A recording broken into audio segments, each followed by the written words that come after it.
Hello. Hello. Hello.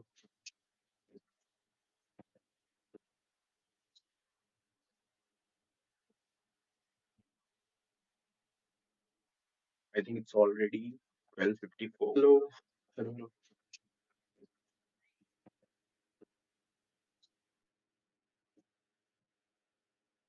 So today I'm going to revise the whole agriculture part. Okay, जो बच गया था. We've already done with the facts, PYQ analysis, and then fact sheet, key words. There are issues on the case studies, and then there is the issue of agrarian crisis, the why committee's recommendation, and then there is a personalized. Okay, it is a way forward. Then we also uh, discuss about the agriculture crisis. Okay, loan waiver, Peninsula. Okay, for the agrarian crisis. Then we discuss about the farmer suicide, geographical factors, environmental factors, technological factors, farm mechanization. We also discuss about the farm mechanization now. And then we move to the raising agricultural productivity, removing the input constant for the input. We discuss about the urea, okay, our seeds, how seeds there is a need of for a seed board. Okay, we discuss about it now. Seed board किस तरीके से लाना है extension for services R&D पे कैसे काम करना है okay then we discuss about the fertilizer usage of the fertilizer neem coated urea decanalizing the uh, urea imports and reverse SEZ we discuss about it policy changes and then excessive use of the urea okay drone technology we discuss about it okay and then we discuss about the pesticides indiscriminate use and how it is affecting the farmers health okay for this we need awareness campaigns okay civil society participation then we discuss about the irrigation how irrigation is important okay and we discuss about the level of irrigation in India that 55% of the land is under the rainfed okay and water stress we discuss about the water stress area na? Just like the Andhra Pradesh and Upar Punjab okay these are the water stressed okay and we discuss how the low productivity of water okay it is more 2 or 4 times greater than the US China okay and then there is a har khet ko pani there is a initiative of the government okay we discuss about the institutional reforms restructuring pesticide management bill in that okay then we discuss about the land policies that 80% of the farmers 84% are the uh, marginal small and marginal farmers and average landholding size 1.08 hectare okay ये facts रट गए थे agriculture workforce 44 में से भी जो 55% है landless and when if a farmer is a landless that means he is not getting the benefits of the PM Kisan okay or Kusum simple this is about the agriculture workforce then we discuss about the integration of the technologies in it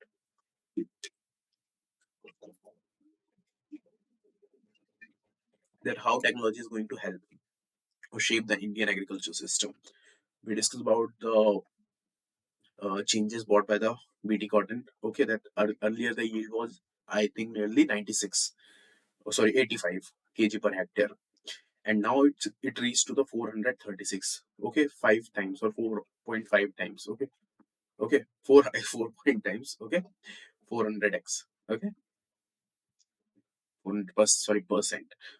Okay, so this is about this potential risk of the GM crops, and then research and technology, and then farm mechanization. When it comes to farm mechanization now.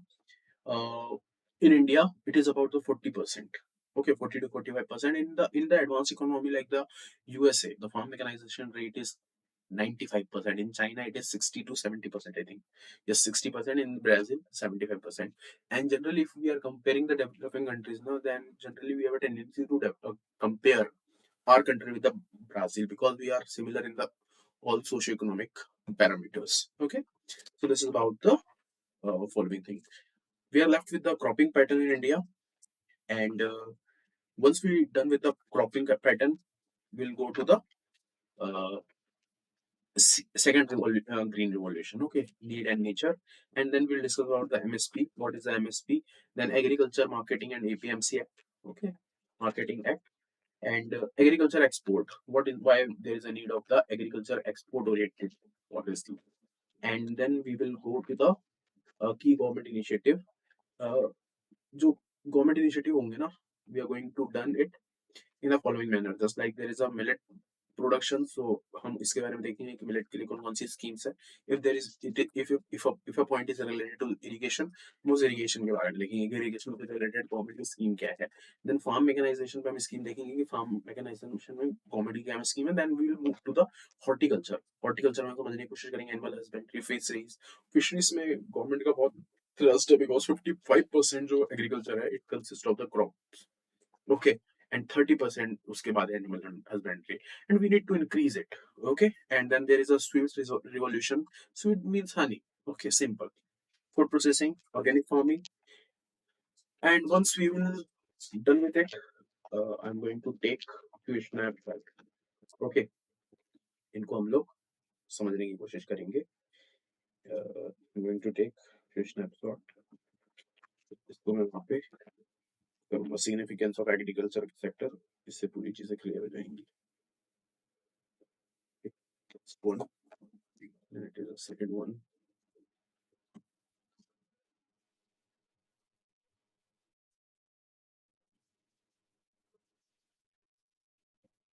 Good.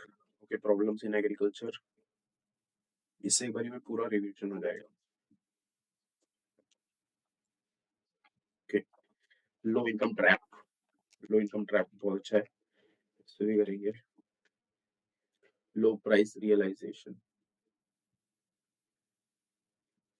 MSP challenges.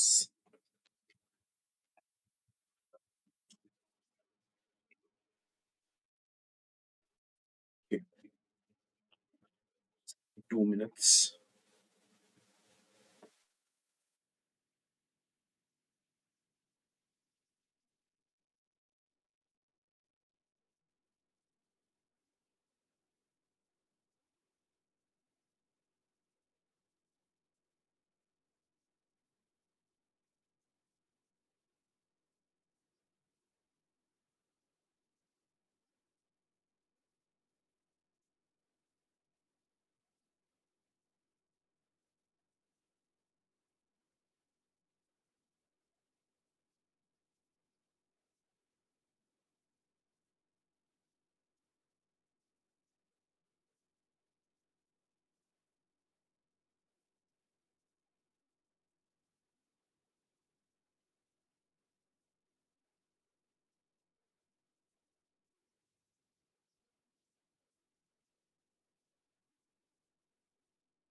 सो अब हमें समझना था cropping pattern में।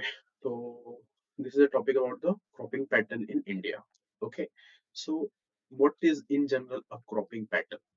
Okay, so cropping pattern refers to the proportion of area under the different crops changes in its distribution over a period of time and factor determining the change in the distribution. ये एक definition है, book की definition. Okay, कि किसी भी proportion area है उसमें आप जिस तरीके से अलग अलग क्रॉप्स को वहां पर शो करते हैं। Okay, and the distribution of these crops it is generally known as the cropping pattern.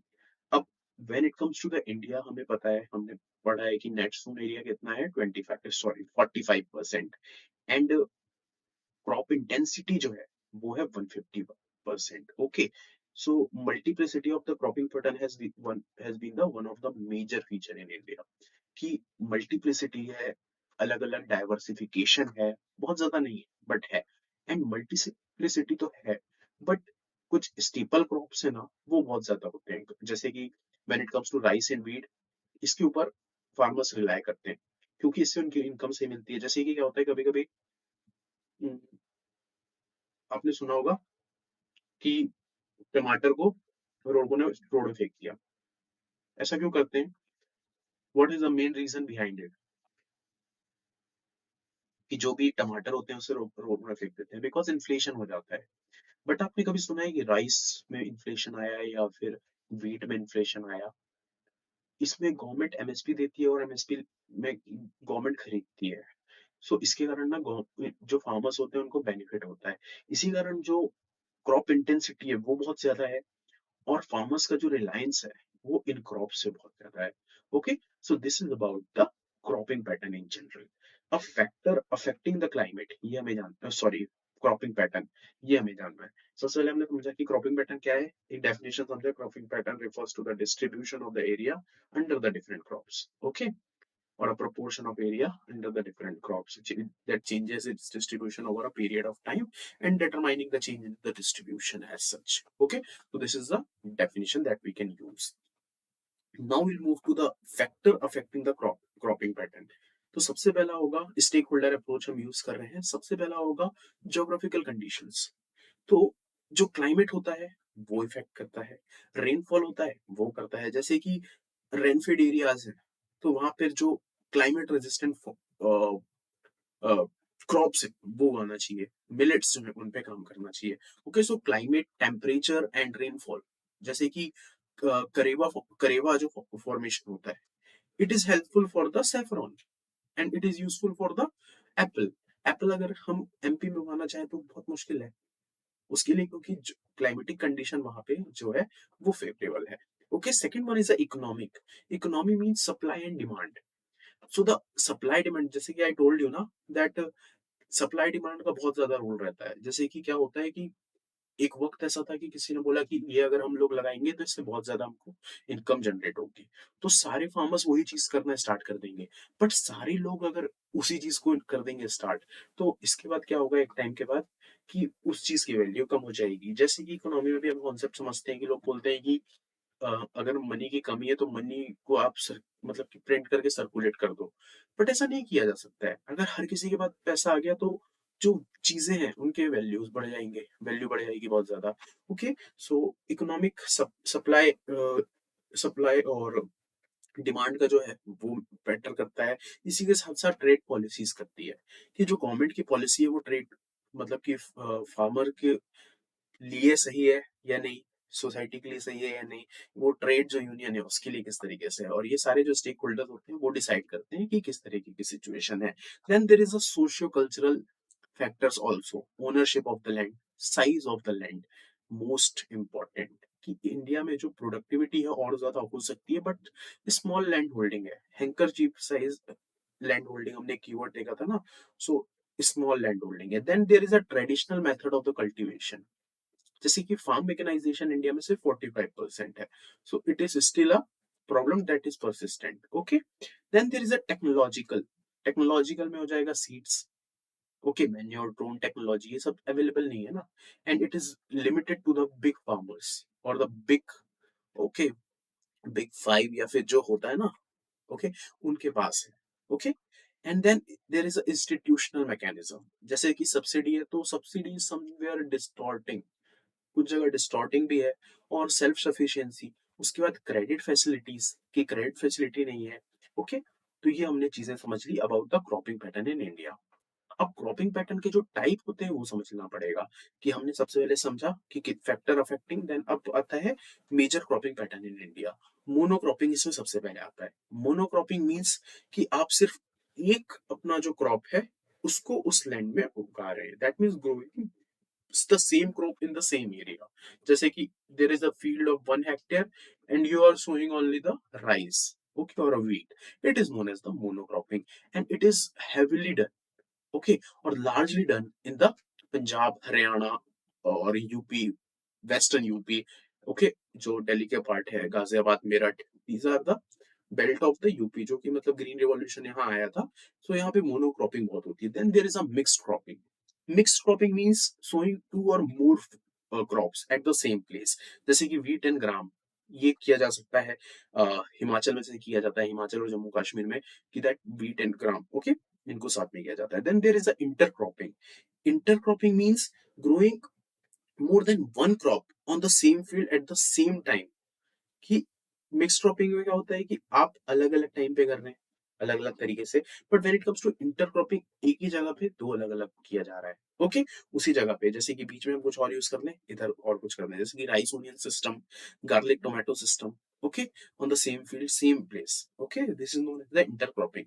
Then there is a crop rotation, जैसे कि क्रॉप रोटेशन में जैसे कि एक आपका क्रॉप है, वो सक्सेस हो रहा है, देन हम दूसरे क्रॉप पे चले जाते हैं, जैसे कि झूम कल्टीवेशन होता है, it is a crop rotation, और सॉरी, झूम cultivation is about the shifting cultivation, okay.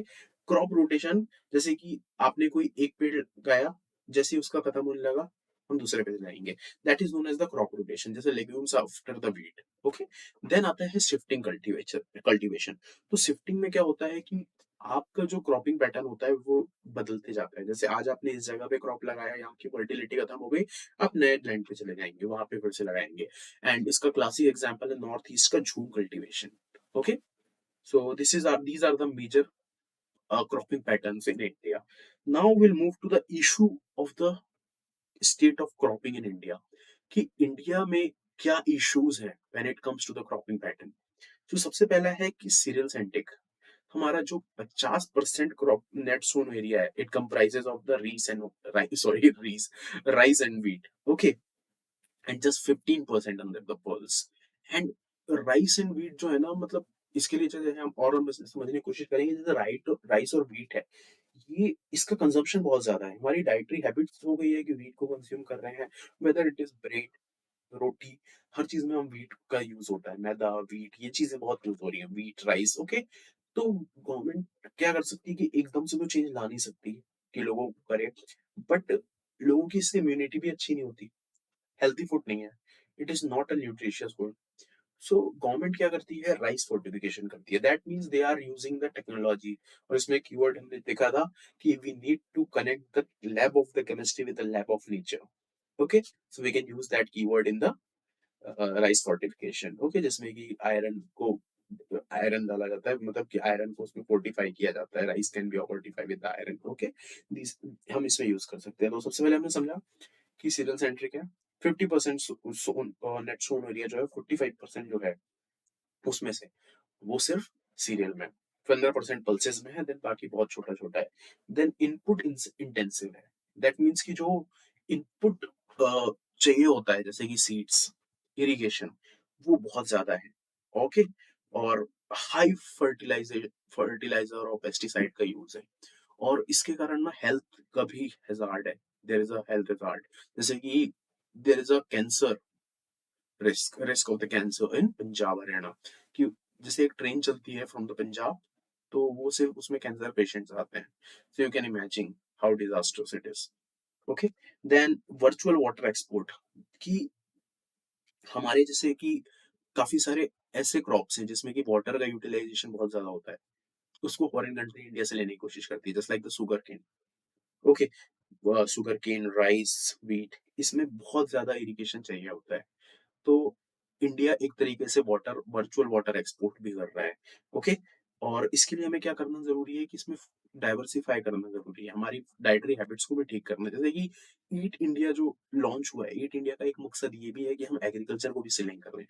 How interlinking works in this examination, जैसे कि कोई भी एक टॉपिक है, we need to interlink that topic with the different stakeholders attached to it, or if there is a scheme in it, in the news, we need to find the stakeholders. Okay, this is the best approach. Just like there is a fit India में सबसे पहले आ जाएगा कि why it is needed, then obesity, non communicable disease बढ़ रही है। Then fit India में एक और चीज क्या होगी कि हमारा जो डाइटरी पैटर्न है, उसके बाद जो हमारा डेमोग्राफी है।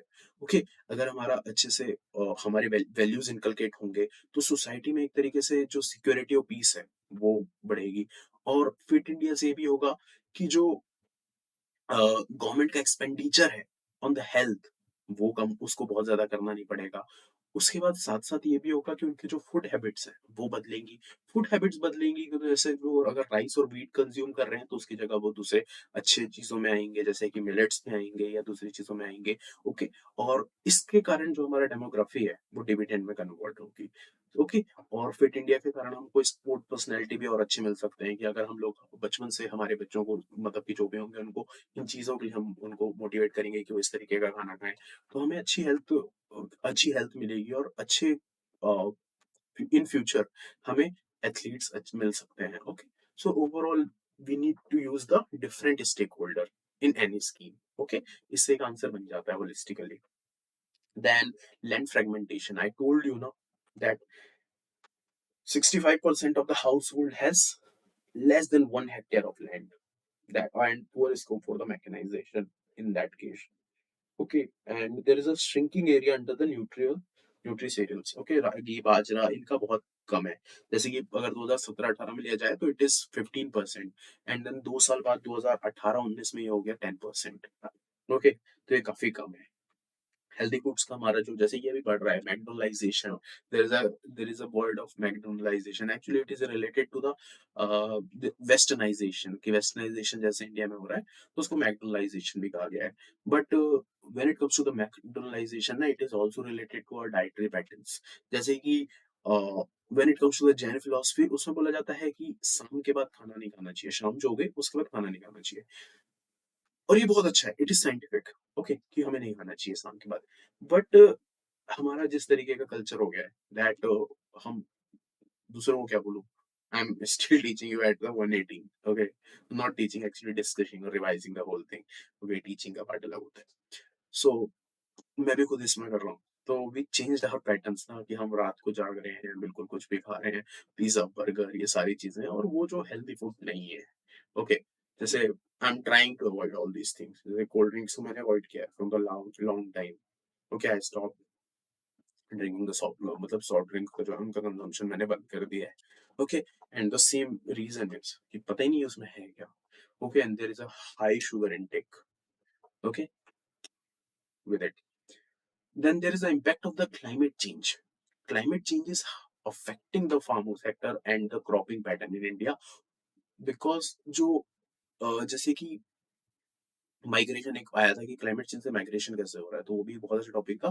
तो जो क्लाइमेट चेंज होता है तो उसके कारण क्या होता है कि जैसे कि अ, जो बहुत ज्यादा हीट हो रही है, अर्बन हीट आइलैंड हो रहा है, या हीट बहुत ज्यादा हो रही है, तो जो जितनी जरूरत है, ओके, हीट अगर उससे ज्यादा मिलेंगे उसको तो पेड़ मरेंगे। उसके बाद अगर फ्लड आएगा तो मरेंगे, पानी आएगा तो क्या बोलते हैं जो है वो, हमारा जो फसल लगाई हुई है वो खराब हो जाएगी। तो क्लाइमेट चेंज एक बहुत बड़ा फैक्टर है। अब इसके लिए क्या जरूरी है, क्लाइमेट चेंज के लिए जरूरी है हमारा जो climate resistant crops, sorry, millets, okay, cereals, ये इन चीजों को हमें करना है। देन एग्रीकल्चरल डिस्ट्रेस, जो 22% फार्मर्स है ना, दैट मीन्स जो 45% जो फार्मर्स है इंडिया में जो एम्प्लॉयमेंट देता है, उनमें से भी जो 22% है they are below poverty line. So you can understand कि कैसे फार्म सुसाइड होते हैं, क्यों होते हैं। ओके, अब इसका सॉल्यूशन क्या है, तो एक होगा evergreen revolution, crop diversification, rainbow revolution, input use efficiency, farm mechanisation, nature based solutions, regulate demand, okay, government intervention, then high yield variety seeds. Okay, so these are the general thing. और general solutions. And इसके लिए हम way out लिख देंगे that India needs to transform its cropping system to help agriculture move from the ensuring food security to actively achieving the nutritional and ecological security. हम जो food security पे थे that is the past. Okay, जैसे कि पहले human rights की बात होती थी, अब नेचुरल राइट्स की बात होती है। नेचुरल राइट से ह्यूमन राइट्स आया था, बट नेचुरल जैसे कि when it comes to the right to life, article 21, तो it is only related to the life की, हाँ लाइफ इन लिबर्टी। बट उसमें बोला गया कि इसके अंदर ये भी आएगा कि जो रिवर है, एनजीटी ने कहा कि उसकी भी लाइफ है। ओके, तो हर किसी की लाइफ की बात होने लगी। तो ये जो फूड सिक्योरिटी था ना, जैसे कि कार्ल मार्क्स का, हम अगर कार्ल मार्क्स को समझने की कोशिश करेंगे तो डायलेक्टिक मटेरियलिज्म, जैसे कि एक्चुअली डायलेक्टिक आइडियलिज्म जो आया था पहले हेगल का, तो हेगल ने ये बोला था कि दैट हमारे जो आइडियाज हैं it shape the nature. Okay, कि जैसे हमारा हम जो सोच रहे हैं, जैसे देयर इज अ कंसेप्शन, हमने जो सोचा उसके कारण एक रियलिटी बन रही है। ओके, जैसे हमने सोचा कि ऐसा होना चाहिए दुनिया, वैसी बन गई। कार्ल मार्क्स ने बोला कि हेगल आप बोल ठीक रहे हो लेकिन जस्ट उल्टा बोल रहे हो, आप अपने सिर के बल खड़े हो। उसके बाद उन्होंने बोला कि जो मटेरियल है उसके हिसाब से हमारा इंट्यूशन बन रहा है, कि जो मटेरियल है just like there is a there is a there is a Protestant economy, Protestant society. So Protestant society में आइडिया होता है about the wealth generation, saving, investment, okay, entrepreneurship. तो उस तरीके से लोगों का माइंड शेप होता है। ओके, तो ये चीज हम थोड़ा डाइवर्ट हो गए थे। तो जैसे कि फूड सिक्योरिटी पे हम लोग एक टाइम आए थे, तो यही उस और उसका ये बोला था dialectics is all about this thing, कि क्या होगा कि थीसिस होगा। जैसे क्या होता है डिबेट में, एक साइड होता है, दूसरा साइड होता है, दोनों मिलते हैं, डिस्कशन करते हैं, then they come up with the antithesis, sorry antithesis, thesis, antithesis, then they come up with the synthesis. Synthesis में कुछ नया आएगा और फिर उस सिंथेसिस का एक सिंथेसिस बन जाएगा थीसिस, फिर उसका एंटीथेसिस आएगा, फिर सिंथेसिस होगा। It is a dialectics process. और क्या होगा कि एक टाइम के बाद ना धीरे धीरे धीरे धीरे ये बहुत एडवांस्ड हो जाएगा। जैसे भी started with the primitive society, okay, then we move to the slave society, then we move to the feudal society, finally the capitalist society. And according to the Marx, it is about the advanced communist state जो कि final होगा, but it is not achievable, okay. And capitalism के लिए भी उसने एक line बोला था कि capitalism can grow the seeds of its own destruction, okay, कि कैपिटलिज्म खुद करेगा, तो उसके लिए क्रोनिक कैपिटलिज्म है। जैसे कि अगर बहुत ज्यादा क्रोनिक कैपिटलिज्म हो जाएगा कि सारे factor of production and mode of production, sorry मैं बहुत डाइवर्ट हो गया, move to the different part that is about the sociology. Okay, let's get back to this topic only. Simple है कि now we need to move from the merely fit security to the uh, ecological security and nutritional security. Okay, so this is about the topic pattern. We have done with it. Okay, now we'll move to the second green revolution, need and nature. So what is a second green revolution? इन चीजों को हम समझते हैं। तो the remarkable achievement of the first generation initiated in the 60s was culminated in India from the image of nation with the being called to the food basket of India, एक ही word था। Okay, अब ये चीजें हो गया। Green revolution से क्या हुआ था कि बहुत सारे एरिया में काफी चीजें हो गई थी, बट इसके कारण ना एक प्रॉब्लम भी हुई थी, that is known as the crop diversification की प्रॉब्लम, कि सिर्फ एक तरीके का क्रॉप आ रहा था, हमने प्रोडक्शन बहुत बढ़ाया बट हमने क्वालिटी पे ध्यान नहीं दिया। ओके, तो इसी कारण अब एक नए रिवॉल्यूशन की जरूरत है, second green revolution, and it is about the sustainability. Okay, and climate change के कारण जो रिस्क आ रही है उनसे हटने के लिए भी ये जरूरत इसमें पड़ेगी। ओके, सो ये जो सेकंड ग्रीन रिवॉल्यूशन होगा, it is driven by the technology and modernisation. सबसे पहला इसमें होगा लिमिटेड रिसोर्स, मतलब कि क्यों जरूरत है, तो सबसे पहला है कि लिमिटेड रिसोर्सेज है। तो लिमिटेड रिसोर्सेज है हमारे पास, दैट मीन्स लैंड लिमिटेड है। So in that case we need to use the land for the optimal usage, कि उसको हम उससे हमें ऑप्टिमल यूसेज मतलब यूज नहीं करना, उसको करना चाहिए।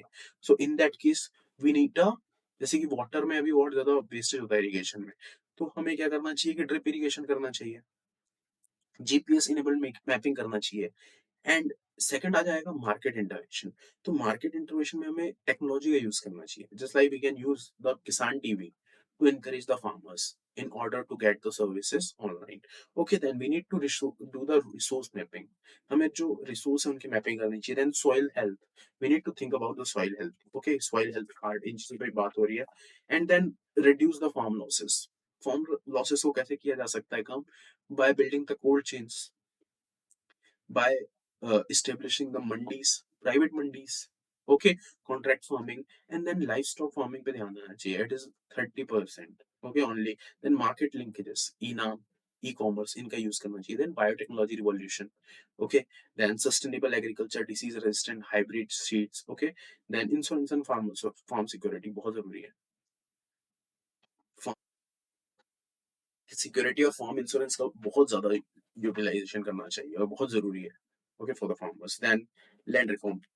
ओके, अब इसमें चैलेंजेस क्या है? तो क्या होता है, again I am going to the sociology. Okay, कि क्या होता है जैसे कि आप एक तरीके के सिस्टम में काम कर रहे हैं, कि एक तरीके का क्या होता है एक्चुअली, द होल वर्ल्ड ना, एक होता है factor of productions, that means tools that you are using. Then there is a relations.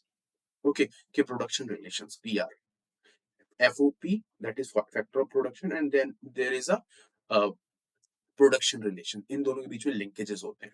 Okay, और ये दोनों मिलकर जब काम करते हैं सब कुछ अच्छा चलता है. जैसे कि फैक्टर ऑफ प्रोडक्शन में क्या था? एंटरप्रेन्योर था, टूल्स थे, मशीन्स थे, उनको यूज करना है.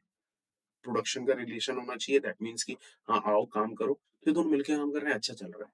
बट क्या होगा कि जो फैक्टर ऑफ प्रोडक्शन है ना, ये इसका जो नीड है वो बढ़ते जाएगा. फैक्टर ऑफ प्रोडक्शन जरूरत क्यों है?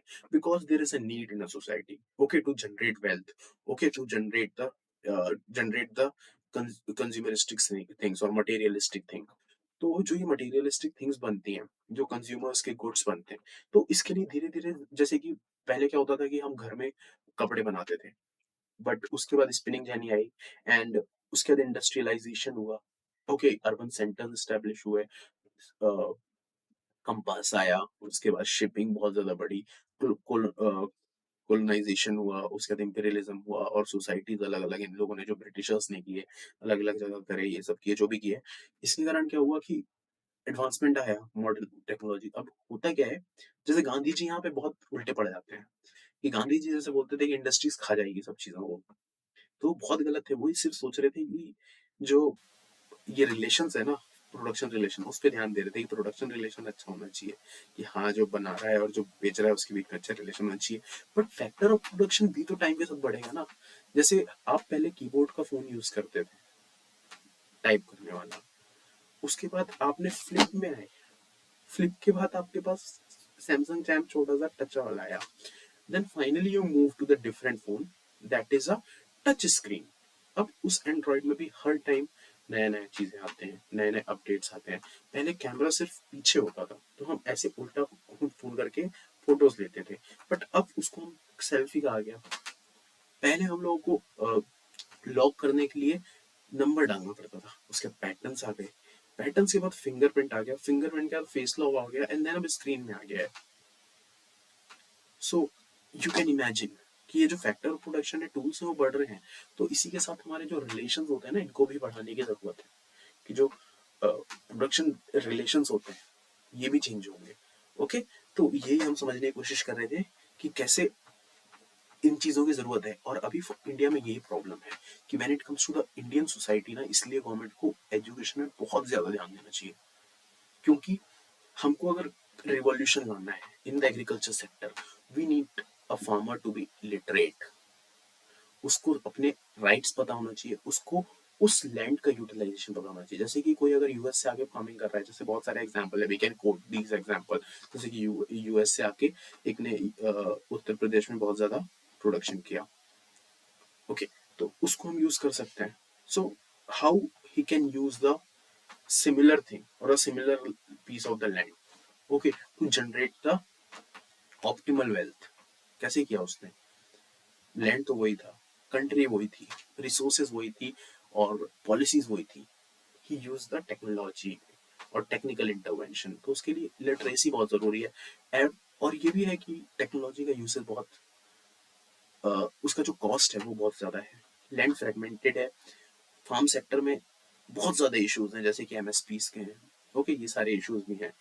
तो बस लेकिन ये चीजें बहुत मदद करेगी, तो हमने समझ लिया कि सेकंड ग्रीन रिवॉल्यूशन क्या होगा। ओके, इज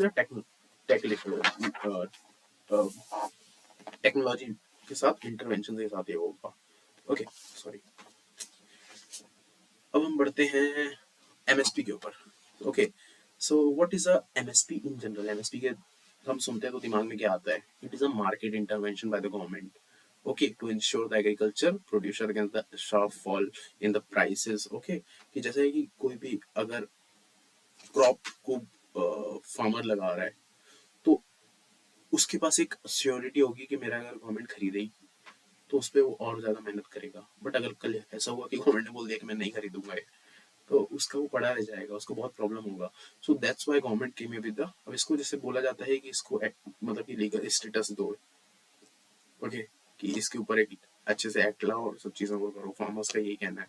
बट वो पॉसिबल नहीं है। Okay, so MSP is a form of the market intervention by the central government to insure, okay, ensure the farmer against any uh, sharp fall in the farm prices by guaranteeing the minimum prices for their produce.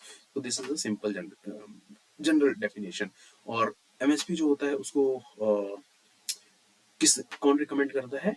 It's a commission for the agriculture cost and prices, CSCP। Okay, ये करता है। अब ये जरूरत है हमें कि सबसे पहले हमें समझना है कि एमएसपी की डेफिनेशन समझिए, what is MSP. Now we need to understand what is the need of the MSP और एग्रीकल्चर सब्सिडीज इन इंडिया। तो अगर हम इसमें कुछ फैक्ट यूज करेंगे ना, so it is going to help us a lot. जैसे कि सबसे पहला है इंश्योरेंस। तो when it come to the insurance, only 26% of the farmers are covered with the insurance. Then low GDP, 19% share, okay, in the GDP, and 44% are employed in this sector. Irrigation, 70% of the input cost. Okay, then indebtedness, 50% of the farm. Okay, farm households are the with the indebtedness. Okay, and then inequality and low end value chain. And then there is a population, 1/5 of the humanity. Uh, okay, humans and 2-3 are dependent. National Family Health Survey. Okay, इस health survey बोल रहा हूँ। Okay, survey का है। तो this is about the MSP, need of the MSP. Then current MSP and the procurement mechanism अब समझने की कोशिश करते हैं। सो एक्चुअली कितने क्रॉप्स के लिए? It is for the 24 crops. Okay, और when it comes to sugarcane there is a different fair and remunerative price, FRP। Okay, वो अलग होता है। तो सबसे बड़ा इसमें चैलेंजेस क्या है when it comes to the MSP? सबसे पहला ये चैलेंजेस है कि it is restricted to the few crops, only 24 crops. Okay, और उन 24 क्रॉप्स में भी जो है, उसमें भी क्या होता है कि जो मोस्टली क्रॉप्स है ना, दे आर राइस व्हीट, उन पे सबसे ज्यादा काम किया जाता है। Okay, and then it lead to the depletion of the water resources, and then there is a distortion of the farm subsidies। okay, and then there is a regional imbalance due to it, कि कोई एक area है वहाँ बहुत ज्यादा होता है and in other area कम होता है। Okay, so this is about the challenges. और इसमें हो जाएगा कि इन्फ्लेशन भी बढ़ता है इसके कारण, it is fuelling the inflation. हुआ मतलब प्राइस रियलाइजेशन है, राइजिंग एमएसपीज है, ओपन एंड प्रोक्योरमेंट है। ओके, तो प्रॉब्लम भी होता है। And fiscal marksmanship, we can use the word impact on the fiscal marksmanship. Okay, rapidly expanding the food supply, और इसके कारण जो फिस्कल डेफिसिट है वो बहुत ज्यादा बढ़ता है। और हम लोगों ने समझा था कि सब्सिडी में कितना जाता है? 1.55%। ओके, इतना जाता है। And lack of the government about the, sorry, awareness among the masses और द एग्रीकल्चरिस्ट। ओके, इसके लिए गवर्नमेंट ने क्या लाया कि पीएम आशा लाया, दैट मीन्स प्रधानमंत्री अन्नदाता आय संरक्षण अभियान। What is this scheme? This is this is umbrella scheme aims to ensure the robust procurement mechanism in coordination with the state government, okay, such that an increase in the MSP can be translated to the high farmers income. इसमें सबसे पहला आया price support scheme, a physical procurement of the pulses, okay, to be done by the central losses। there is simple thing, price efficiency payment scheme, PDPS, simple है। then जो pilot of the private procurement है, इसको PPPS। Okay, सो भवंतर योजना इसके लिए second वाले के लिए when it comes to MP है। वे फॉरवर्ड अब इस पे लिख लेते हैं। तो इसमें लिखने के कि क्या होना चाहिए एमएसपी के लिए? Timely announcement, rationalisation of MSP, okay, कि हमने कीवर्ड देखा था इससे रिलेटेड एप्स की क्या बोलते हैं कि subsidy at any cost to the rationalisation of the subsidy. Okay okay, और रिफॉर्म जनरेटिव सब्सिडीज ये हम लोग यूज कर सकते हैं। एंड देन अदर क्रॉप्स में भी इसका एक्सपेंड करना चाहिए। देन टाइमली पेमेंट्स होना चाहिए एमएसपी का, उसके कारण क्या होगा कि फॉर्मल क्रेडिट मतलब क्रेडिट लेने की जरूरत नहीं पड़ेगी ज्यादा। Then alternate model of MSP, MSP के अल्टरनेट मॉडल हो सकते हैं PM Aasha. Okay, central government को करना चाहिए। Then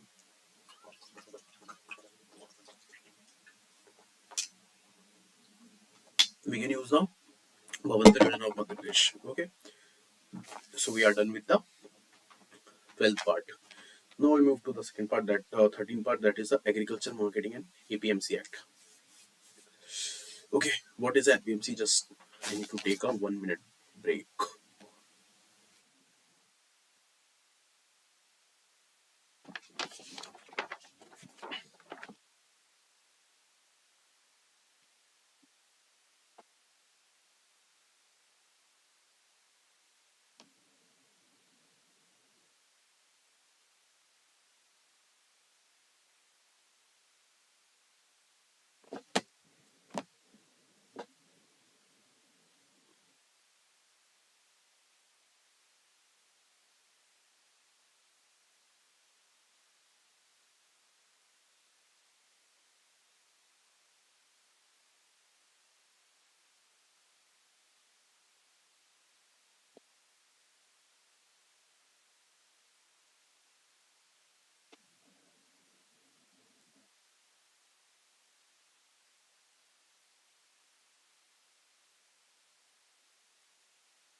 Hello, hello, hello.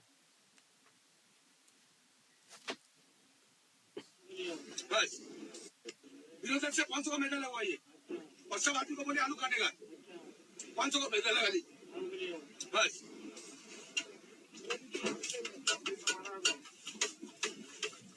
एक मिनट आप लोग को खाने का दे रहे 20-20 हो गया खाने वाला अनाज निकाल एक निकाल दे 10 रुपए दिए एक मिनट आपका हो गया आप पकड़िए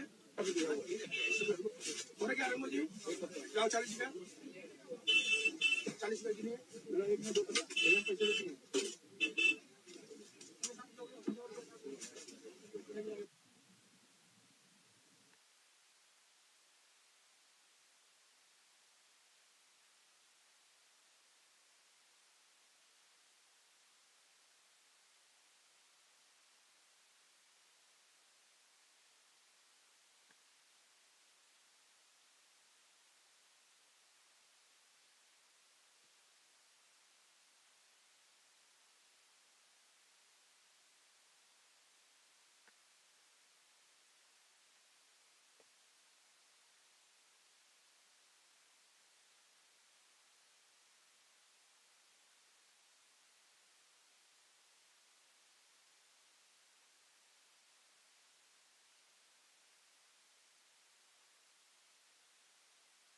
से कम 1,000 के आसपास इंटरव्यू दिया हूँ।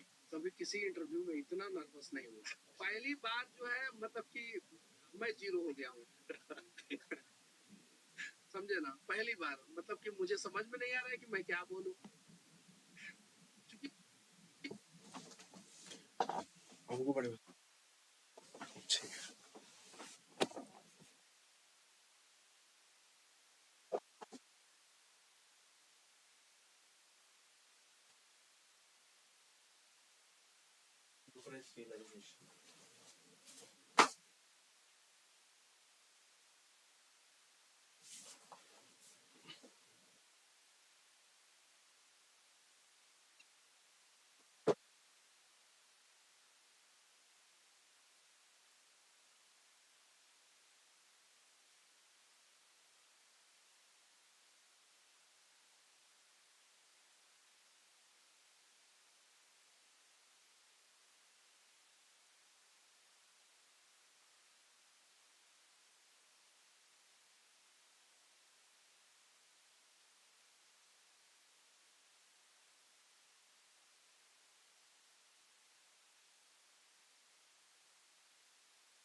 Okay, so we need to start the APMC, Agriculture Marketing and Agriculture Marketing Act. Okay, Producer Marketing Act, Agriculture Producing Marketing Act, Produce Marketing Act. Okay, मैं कितना गलती करता हूँ यार. एग्रीकल्चर प्रोड्यूस मार्केट एक्ट, ये जो आया था उससे था एपीएमसी. ओके, मंडी जो होती है उसको कहते हैं मंडी, एग्रीकल्चर मार्केटिंग के लिए. सो सबसे पहले समझते हैं कि why there is a need of ML, मतलब कि एपीएमसी है क्या और आया कैसे. सो जो मंडी होती है, it constitute under the APMC act. तो it has a statutory backing, और इसको जो स्टैब्लिश करता है वो स्टेट गवर्नमेंट करता है. ओके, और इसके लिए सेंट्रल गवर्नमेंट ने एक मॉडल एपीएमसी एक्ट लाया है. Just because in the 7th schedule it comes under the state list, agriculture come under the state list. तो स्टेट की अलग अलग जो होती है वो बनाती है. इसी के ऊपर एक जो अभी नया आया था ना एक्ट, उसमें भी यही इशू था. ओके, तो एपीएमसी की जरूरत इसलिए पड़ेगी कि बिकॉज होता ये था कि इन 1960 70s जो मनी लेंडर थे they act as the creditor, और जमींदारी जो था ना एक तरीके से परसिस्टेंटली चल रही थी, and there is a monopoly of the money lenders, and because of it farmers need to do the distress selling. So in order to regulate it, government come up with the APMC. Okay, agriculture mandi, agriculture marketing. Okay, so this is about the APMC. अब APMC में functions क्या होते हैं APMC के? सबसे पहला होता है कि to ensure the transparency in pricing system, कि जो भी प्राइस होना है उस फूड का या उस क्रॉप का, उसको एपीएमसी इंश्योर करता है. Then it is a market led extension services to the farmer. Okay, कि मार्केट ओरिएंटेड सर्विसेज है जो कि फार्मर्स को मिल रही है, और एग्रीकल्चर पेमेंट जो है वो सही टाइम पे मिले, तो ये भी इंश्योर करता है APMC. Okay, and then it needs to promote the agriculture processing, okay, and value addition, ये सारी चीजें करता है. And then it promote the public private partnership in the agricultural sector, okay, कि जिस चीज की जरूरत है कॉन्ट्रैक्ट फार्मिंग, उन चीजों में ये फैसिलिटेट करता है. अब जनरली क्या होता है कि जैसे अगर कोई अपना फार्मर लेके जा रहा है प्रोड्यूस, तो उसको काफी पैसे लगाने पड़ते हैं.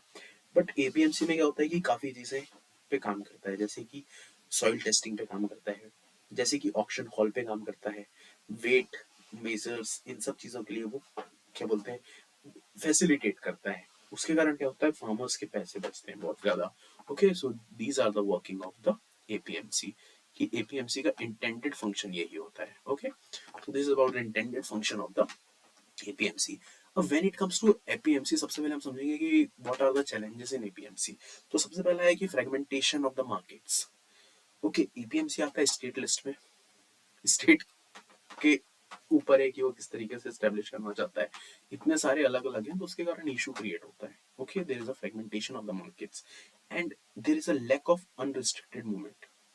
ओके, कि जो एपीएमसी एक्ट है उसको लाया गया है, बट इसके कारण क्या ये होता है कि फिर भी फार्मर उसमें बेच नहीं पाता, डिस्ट्रेस सेलिंग करना पड़ता है उसको. ओके, और एक तरीके से हो जाता है कि there is a problem of the plenty. Okay, problem of the plenty among the in spite of having the huge production. Okay, इन चीजों पे इशू हो जाता है. And less farmers price realisation, कि फार्मर्स उस जो भी प्रोड्यूस है उसका फार्म उसका जो है वो कर नहीं पाता है. And there is a problem of the middle man in it only. कि क्या होता है कि हम लोगों ने बिचौलिया समझा होगा ना, कि जैसे क्या होता है कि एपीएमसी अच्छे से वर्क नहीं करते, तो वहाँ पैसा अच्छे से मिल नहीं पाता, तो बेचारे जो फार्मर्स होते हैं वो फोर्स उनको मतलब फोर्स किया जाता है कि वो इन चीजों को बेच दें, और वो बिचौलिए उससे पैसे कमाते हैं. ओके, सो मिडिल मैन का इशू है. देन पॉलिटिकल इंटरफेरेंस बहुत ज्यादा है. अक्सर आपने देखा होगा कि politically party engage hugely on this elections, ये पीएमसी के जो एक्ट है, सॉरी इलेक्शंस हैं उसमें. एंड सप्लाई चेन बहुत अच्छा नहीं है. ओके, और इंटीग्रेशन नहीं है, जैसे कि एक इंटीग्रेशन होना चाहिए through out the country. Okay, वो नहीं है. एंड इंफ्रास्ट्रक्चर नहीं है, रिफॉर्म्स नहीं है. ओके, स्टेगनेंट है, जैसा चलते आ रहा है चलने दो. ओके, इसके लिए हमें क्या करना है कि इसके लिए फिर रिफॉर्म्स लाने की जरूरत है इन द एपीएमसी एक्ट. तो जैसे कि मॉडल एपीएमसी एक्ट लाया गया था in APLM act, that is model agricultural produce and livestock marketing promotion facilitation act 2017. तो इसका मेन मकसद यही था कि we cannot restrict it to the crops only, we need to include the livestock marketing in it also. तो जो भी drawbacks थे पहले के उनको इसने ठीक करने की कोशिश की थी. सबसे पहला था कि यूनिफाइड मार्केट की बात की गई थी, कि एक यूनिफाइड मार्केट होना चाहिए, स्टेट सेंटर सब मिलके करेंगे. उसके कारण क्या होगा कि प्राइस रियलाइजेशन होगा फार्मर को, और फार्मर्स की जो इनकम है वो डबल होगी. अभी 10,000 हो गई, 12,000 करनी है. ओके, एंड डायरेक्ट इंटरफेस होगा between the farmers and the processors, कि जो भी प्रोसेसर है, एक्सपोर्टर है, बल्क बायर्स है, उन सब लोग डायरेक्ट फार्मर से इंटरेक्ट कर सकते हैं ना. Then it is a choice of the farmer, कि जो किसको चाहे वो बेच सकता है. एंड ई ट्रेडिंग पे काम किया जाएगा, जैसे कि अभी ई नाम है, but it is still it is not that relevant. मतलब है, बहुत अच्छा काम कर रहा है, बट विथ दीज एक्ट हम इसको और अच्छे से फैसिलिटेट कर सकते हैं. Okay, and there will be a single point levy of the market fee across state. एक तरीके की फी होगी, कुछ अलग नहीं होगा. और रैशनलाइजेशन होगा कि मार्केट फी, ओके, जिस तरीके से लाना है ले जाना है, तो ये सारी चीजें इसमें बहुत अच्छा होंगी. अब हम समझते हैं कि we understand about the agriculture marketing. Now we need to understand that agriculture value chain जो है उसमें हम क्या क्या कर सकते हैं. तो इसमें तीन चीजों पे काम करना है. फर्स्ट करना है रूरल इंफ्रा पे. इसमें स्टेक होल्डर देखो ये क्या क्या है, कि जैसे कि एग्रीकल्चर वैल्यू चेन को हमें बढ़ाना है, ठीक करना है, इसमें काम करना है. तो सबसे पहले हमें जरूरी है कि रूरल इंफ्रास्ट्रक्चर पे हम काम करें. रूरल इंफ्रास्ट्रक्चर पे काम करें दैट मीन्स कि हम एसएचजीज को इन्वॉल्व करें, सेल्फ हेल्प ग्रुप्स को, एनजीओ को लाएं, इनमें इंसेंटिवाइज करें private partnership. Okay, farmers producer organisation है, इन पे काम करें। देन एक्सपोर्ट इनेबलर करना चाहिए हमारे फार्मर्स को, तो उसमें एक्सपोर्ट ओरिएंटेड क्लस्टर्स का डेवलपमेंट करना चाहिए, टेस्टिंग लैब्स बढ़ाने चाहिए, सॉइल हेल्थ कार्ड पे काम करना चाहिए, ट्रेसिबिलिटी मैकेनिज्म बढ़ाना चाहिए, और उसके बाद होता है वैल्यू चेन। तो वैल्यू चेन के लिए इंफ्रास्ट्रक्चर है, उस पर काम करना चाहिए, विलेज लेवल पे प्रोक्योरमेंट करना चाहिए। देन ओवरऑल जो होलसेल मार्केट है उसको अपग्रेड करना चाहिए, वेयर हाउस बनाना चाहिए, कोल्ड चेन बनाना चाहिए। Okay, and coverage of the schemes. अब इससे रिलेटेड एग्रीकल्चर मार्केटिंग स्कीम से रिलेटेड कुछ स्कीम्स उनको हम पढ़ लेते हैं।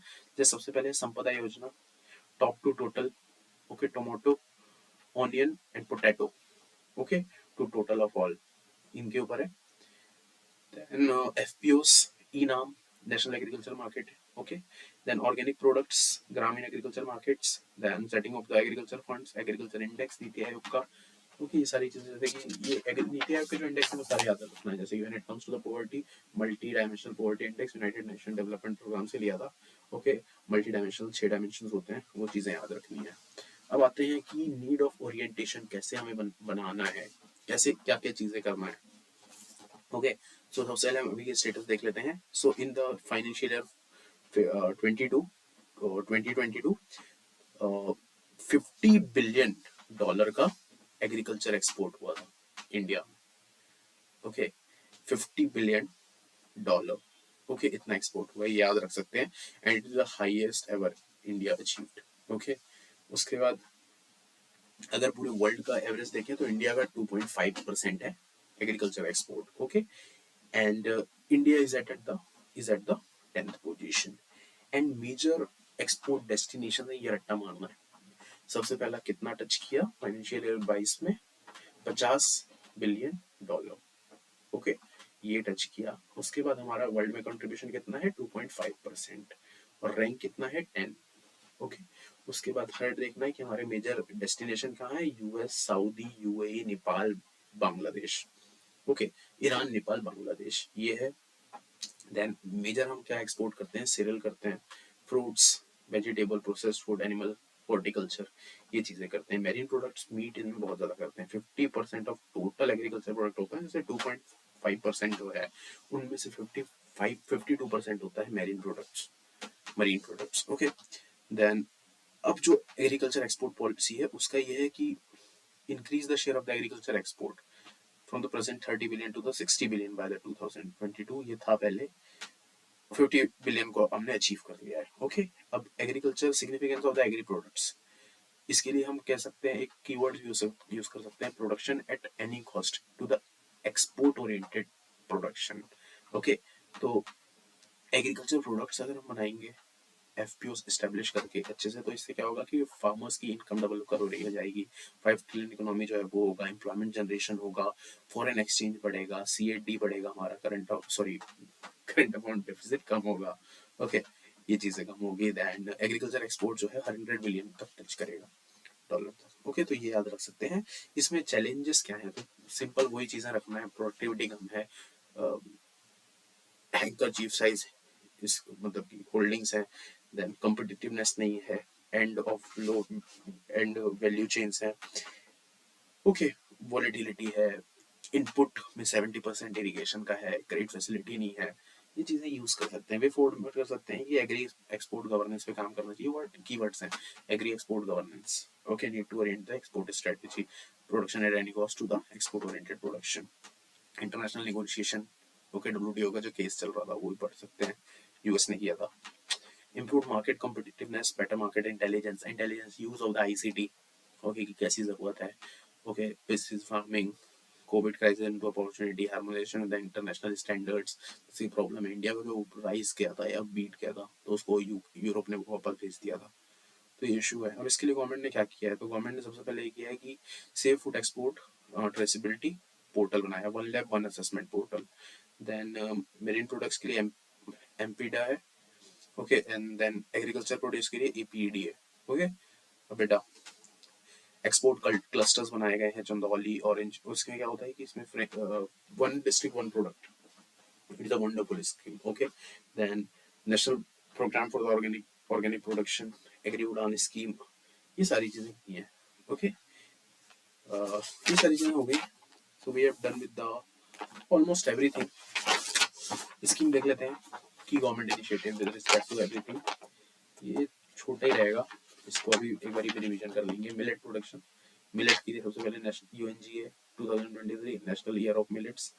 ओके, नेशनल फूड सिक्योरिटी में न्यूट्री सीरियल से बात हुई है। अक्षय पात्रा जो देता है उसमें देता है one nation district one product में 27 मिलेट फोकस डिस्ट्रिक्ट है, उस पर काम किया है। देन महर्षि स्कीम है millet and other ancient grains international research initiative, ये हमने मिलेट्स पे देख लिया। इरिगेशन पे प्रधानमंत्री कृषि सिंचाई सिंचाई योजना, इसमें क्या होगा कि एक्सेलरेटेड इरिगेशन बेनिफिट्स प्रोग्राम, हर खेत को पानी, पर drop more crop. Then integrated water shed management, then rainfed development area. Okay, then Kane Mithwa interlinking of the rivers, Polavar irrigation products, wonderful example. National Water Mission, irrigation में इन चीजों को use कर लेंगे। Then agriculture marketing, संपदा, Operation Green, okay, total from top to total. Then FPOs, ENAM, okay, NITI Aayog agriculture index, तो हमने इसको पढ़ चुका था अभी। फार्म मैकेनाइजेशन पता है 45% है, 95 in the US, 60 in the China, Brazil में 70%। ओके, कस्टम हायरिंग सेंटर्स होने चाहिए, यूज ऑफ टेक्नोलॉजी, राष्ट्रीय कृषि विकास योजना। ओके, सारी चीजें कर सकते हैं हम। देन हॉर्टिकल्चर पे फोकस मिशन जो है, mission for the integrated development for the horticulture. Then price stabilisation, APMC hortinet extending GI tags to the it. Okay, then animal husbandry के लिए इकोपाला ऐप, वंडरफुल, कॉपरेटिव्स को बढ़ा रहा है, national minister of the cooperatives वो भी इसमें काम करेगा। मिल्क क्वालिटी के लिए है unified dairy mark by the Bureau of Indian standards, it is a wonderful thing. मैं भी इसको मार्क कर देता हूँ, इसके बारे में और पढ़ना चाहिए थोड़ा सा। Unified dairy mark by the Bureau of Indian Standards. Okay, then dairy entrepreneurship, Gopal Ratna award, e Pashu Haat, fisheries के लिए मत्स्य संपदा योजना। ओके, मत्स्य सेतु ई संता, क्रेडिट के लिए भी है national fisheries policy, draft national fisheries policy 2022-20। Then bee keeping, मुझे भी नींद आने लगी, I need a coffee, coffee break. Bee keeping, national bee keeping mission. Okay, Madhu Kranti portal, marketing reforms, operation green, agriculture export, marine export. Organic farming के लिए बहुत अच्छा है, ऑर्गेनिक फार्मिंग की जो पॉलिसी आई थी 2005 में आई थी, सिक्किम बना था। Bio fertiliser, okay, regulation of organic food products act आ गया 2017 में, फसाई ने किया था रेगुलेशन। जैविक खेती, ग्रीन लोगो मतलब जैविक खेती, and there is an initiative of the zero budget natural farming, तो और करने हैं, अभी तो खत्म, इट्स 105, 2-3 घंटे चला जाएगा लेक्चर। डिजिटल इनिशिएटिव है, डीबीटी, उड़ान, रफ्तार, किसान, ये सारी चीजें डाल देंगे। फसल बीमा, सोशल सिक्योरिटी फसल बीमा योजना, किसान क्रेडिट कार्ड, अन्नदाता सुरक्षा योजना, किसान मानधन योजना। Okay, so we have done with the agriculture part. Now I'm going to show you a few slides. हम सारी चीजों को और अच्छे समझ लेंगे।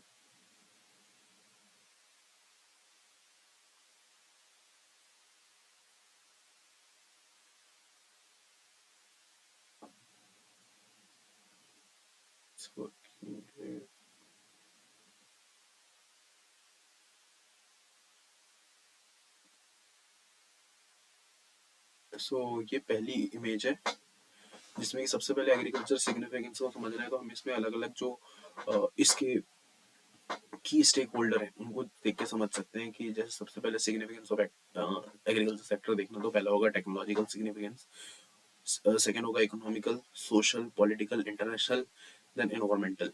ओके, तो सबसे पहले टेक्नोलॉजिकल में आ जाएगा कि food processing, high yield variety seeds, GM crops, micro irrigation, e NAM, soil health card. Okay, तो इससे हम एग्रीकल्चर का स्टेक होल्डर अप्रोच यूज कर रहे हैं। इकोनॉमिकल में इससे क्या कि फिस्कल डेफिसिट कम होगा, देन इन्फ्लेशन जो है वो भी बचेगा। इन्फ्लेशन हम दोनों तरीके से यूज कर सकते हैं, पॉजिटिव नेगेटिव में। ओके, देन सोशल इम्पैक्ट होगा, पॉवर्टी जो होगी वो कम होगी, देन हेल्थ और न्यूट्रिशन मिलेगा, इंक्लूसिव ग्रोथ होगी, सस्टेनेबल डेवलपमेंट गोल्स जो है वो अचीव होंगे, सुसाइड रेट कम होगा, माइग्रेशन कम होगा। ओके, सुसाइड रेट एक इशू भी है सिग्निफिकेंस में, ये भी है कि हम देख सकते हैं कि कैसे इसको रिजॉल्व करना है और ठीक करना है। देन पॉलिटिकल इशू होगा, वोट बैंक पॉलिसीज है, रीजनल डिस्प्यूट मतलब डिस्पैरिटीज है, लोन वेवर एक बहुत बड़ा प्रॉब्लम है। देन कोलिजन पॉलिटिक्स, जिसमें फार्मर्स का बहुत इशू आ जाता है। International WTO balance of payment, strategic export surplus, okay, ये सारी चीजें। अब इन्वायरमेंटल एक इशू आ जाएगा तो उसमें contamination, okay, desertification, eutrophication, ground water depletion, water scarcity, okay, climate change, okay, virtual water transport, okay, ये सारी चीजें यूज कर सकते हैं इन्वायरमेंटल। बहुत सारी चीजें हैं इन्वायरमेंटल में, जैसे कि when it comes to GM crops, okay, it is future oriented, we don't know about the discourse of it, how it is going to impact. So this is about the significance of the agriculture sector. Let's move ahead. It is about the MSP challenges. तो सबसे पहले ये है कि ये हमने देख लिया था, पढ़ लिया था। MSP चैलेंज में है कि फार्मर्स को बहुत कम इसके बारे में नॉलेज है, फिजिकल मार्क्समैनशिप खत्म होती है, ओके, इन्फ्लेशन बढ़ता है, हाई MSP फॉर्म मतलब कि गवर्नमेंट को बहुत ज़्यादा सप्लाई अदर फ्रूट ग्रेन्स की कम हो जाती है, और कुछ ही क्रॉप्स में रिस्ट्रिक्टेड है, 24 में दिया गया है बट सिर्फ 2-3 में ज़्यादा सबसे ज़्यादा यूज होता है। Then we move to the this thing that low price realisation. तो इसमें सबसे पहले आएगा कि इनडेप्थनेस ट्रैप। तो इनडेप्थनेस ट्रैप ऐसा होता है कि जैसे कि फॉर्मल लैंडिंग बहुत कम है, फॉर्मल सोर्सेज नहीं है, कि फॉर्मल सोर्सेज से फार्मर्स को मिल नहीं पा रहा है, तो इसके कारण क्या होता है कि लो इन्वेस्टमेंट होता है।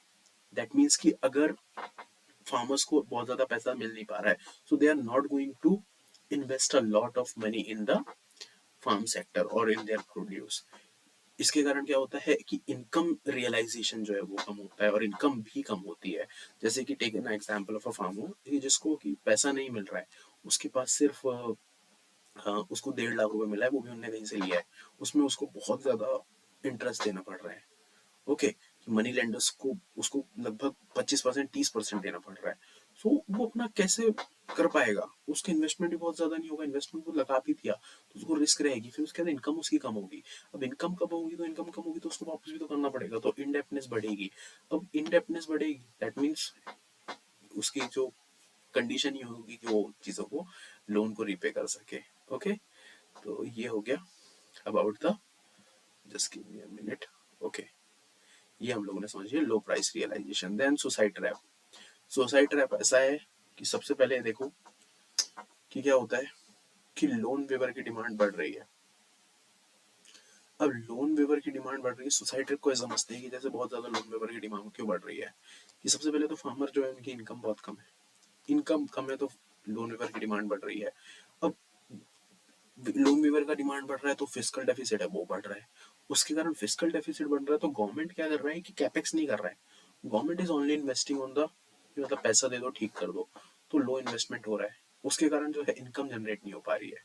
It is not a perfect solution, it is just like the bended solution to the problems, okay, ये चीजें हैं। देन उसके बाद हम देख सकते हैं लो productivity, so low investment, low productivity and मे गए क्या है यार, it is low farmer income, okay, ये लो फार्मर इनकम, ये चीजें ठीक है। अभी लो इनकम के कारण क्या क्या होता है, तो पार्टिसिपेशन कम होता है, यूथ का एंगेजमेंट नहीं है, हमने पढ़ा था ना आर्या से MAYA, attracting and retaining youth for the agriculture to the motivating and attracting youth for the agriculture, okay, retaining से अट्रैक्टिंग वो। उसके बाद एग्रेरियन क्राइसिस होता है क्योंकि इनपुट बहुत कॉस्ट ज्यादा है, 70% तो सिर्फ इरिगेशन का है, क्लाइमेट चेंज, आउटपुट बहुत कम है। देन इसके कारण क्या होगा, सेविंग बहुत कम होती है, कंजम्पशन कम हो जाता है, इन्वेस्टमेंट कम होता है, बोरोइंग बहुत ज्यादा बढ़ जाती है, 1.42% of indebtedness. Then low input usage, yield बहुत ज्यादा कम है, नीड्स बहुत ज्यादा हो जाए, okay, low social capital, education, health, okay, protest बढ़ रहे हैं, फिजिकल बजट बढ़ रहा है, लोन वेवर्स की डिमांड बढ़ रही है, तो this is about the low income trap, okay, ये चीजें हम लोगों ने इसमें कर ली। अब बढ़ते हैं नेक्स्ट स्लाइड पे। Okay, this is a problem in agriculture. तो प्रॉब्लम में ये बहुत अच्छा था, इसमें ये तीनों तरीके से प्रॉब्लम देख सकते हैं। When it comes to the problem in agriculture, तो हम देख सकते हैं कि इनपुट में क्या प्रॉब्लम है, प्रोडक्शन में क्या प्रॉब्लम है, पोस्ट प्रोडक्शन में क्या प्रॉब्लम है। When it comes to the input, okay, सबसे पहला है कि लैंड फ्रेगमेंटेशन है।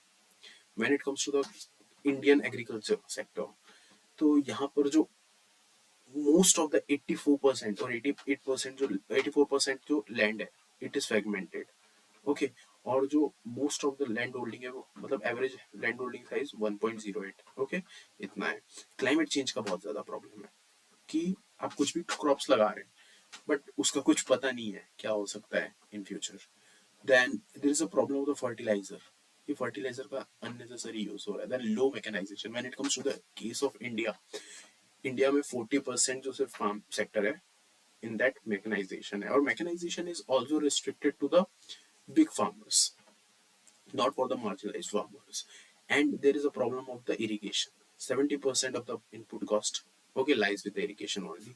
Then there is a formal credit facility, it is not there. And overcrowdedness, overcrowded. When it comes to the farm sector, 44% of the people are employed in the farm sector, and it is only generating the 18% of the GDP. Okay, well, to the GDP. And unnecessarily इसमें बहुत ज्यादा investment हो रहा है. Unnecessarily तो नहीं हो रहा है, बट जो जितना होना चाहिए उतना इससे चीजें नहीं आ रही है. लो इन्वेस्टमेंट है, but sorry I use the different मतलब रॉन्ग वर्ड. इन्वेस्टमेंट बहुत ज्यादा हो रहा है इसमें. जितनी जरूरत है उस तरीके से नहीं हो रहा है. जैसे कि वेवर हो रहा है, तो I am talking that sense कि लोन वेवर हो जाता है, स्ट्रक्चरल रिफॉर्म्स नहीं होते. ओके, तो ओवर क्राउडेडनेस है. Then there is a production issue. तो प्रोडक्शन में are production is a cereal centric. Mechanisation है नहीं, क्रॉप डाइवर्सिफिकेशन है नहीं, डिसीज है बहुत ज्यादा, climate El Nino, I already told you about the same. Post production FPO value addition की प्रॉब्लम है. कैपिटल फॉर्मेशन है नहीं.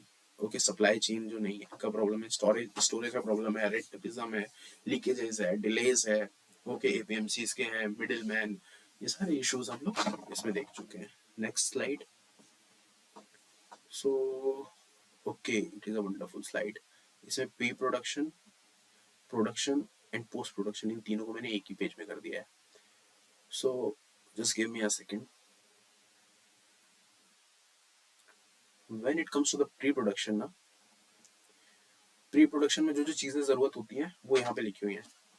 And this is not mine, मैं क्रेडिट देता हूँ सर को. ओके, सबसे पहले आएगा वाटर, कि वाटर की जरूरत पड़ती है. तो वाटर में क्या कर सकते हैं? Micro irrigation, efficiency, national water shed management and storage. इसका इशू हो गया. स्टोरेज में we can use the traditional method ना. कुल्स पढ़ा था हमने. ओके, माइक्रो इरिगेशन, टाका, ये सारी चीजें हम लोगों ने पढ़ा था. देन फर्टिलाइजर्स, फर्टिलाइजर्स में नैनो कोटेड यूरिया, एनपीके का जो है वो यूज कर सकते हैं. एमएसपी, एमएसपी का इशू है. टेक्नोलॉजी में DDM crops, rice fortification. Okay, GM crops, seeds bank. Okay, then agriculture finances, Kisan credit card, PM Kisan and land bank. Land bank का कॉन्सेप्ट बहुत जरूरी है. देन सब्सिडी स्टेट की कितनी है, सेंटर की कितनी है. Land reforms. ओके, तो इसमें हमें पढ़ना है कि प्री से पोस्ट इंडिपेंडेंस लैंड रिफॉर्म्स में क्या इन जनरल रहा है. Then there is a land ceiling, contract farming, we need to understand about it as well. Okay, then we'll move to the second one, that is a production. So when it comes to the production part ना, try to use the stakeholders कि production में होता क्या है. 45% याद होना चाहिए कि नेट शोन एरिया है, उसमें से कितना होता है कि हमारा जो क्रॉप्स है, ओके, वो कितना होता है 50, मोस्ट ऑफ द 50% होता है in the cereals, that is a rice and wheat. Okay, इसमें क्लाइमेटिक कंडीशन का फैक्टर होता है. रिवोल्यूशन हमें याद रखना है, green, pink, blue. Okay, sweet revolution about the honey bees. Then diversification of the crop पढ़ लिया हमने क्रॉप डाइवर्सिफिकेशन में. ओके, कि कैसे क्रॉप होना चाहिए. इसमें मोनोकल्चर भी हम लोगों ने पढ़ा था. Then when it is to post production, सबसे पहला इशू आ जाता है PDS, challenges, reforms and opportunity. National food security at features, WTO, hunger, how it is hunger is different from the poverty. Earlier we used to integrate the two words together, okay, or we used to define the definition of the poverty with the hunger, but both of these are the different concept. When it comes to the poverty, it is generally the deprivation of the capabilities. But if person is deprived of a food, or okay, or deprived of the food, then he or she is come under the category of the hunger. Okay, hunger के कारण मतलब ये कि उसको food नहीं मिल रहा है.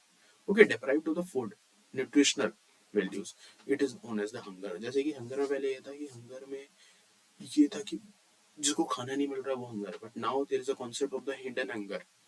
That means if you are eating the unnecessary thing, just like the pizza, burger, such thing, then it come under the category of the hidden hunger. Okay, so we can use these things in our answers as well.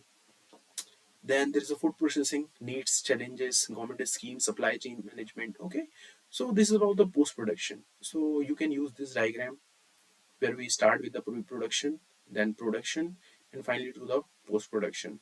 And we use the stakeholder approach to understand the different topics, or the different related topics, okay, to the topic, to this theme. So I think this is the last slide. Okay, yes, this is the last slide. Let me close this slide. This zoom out.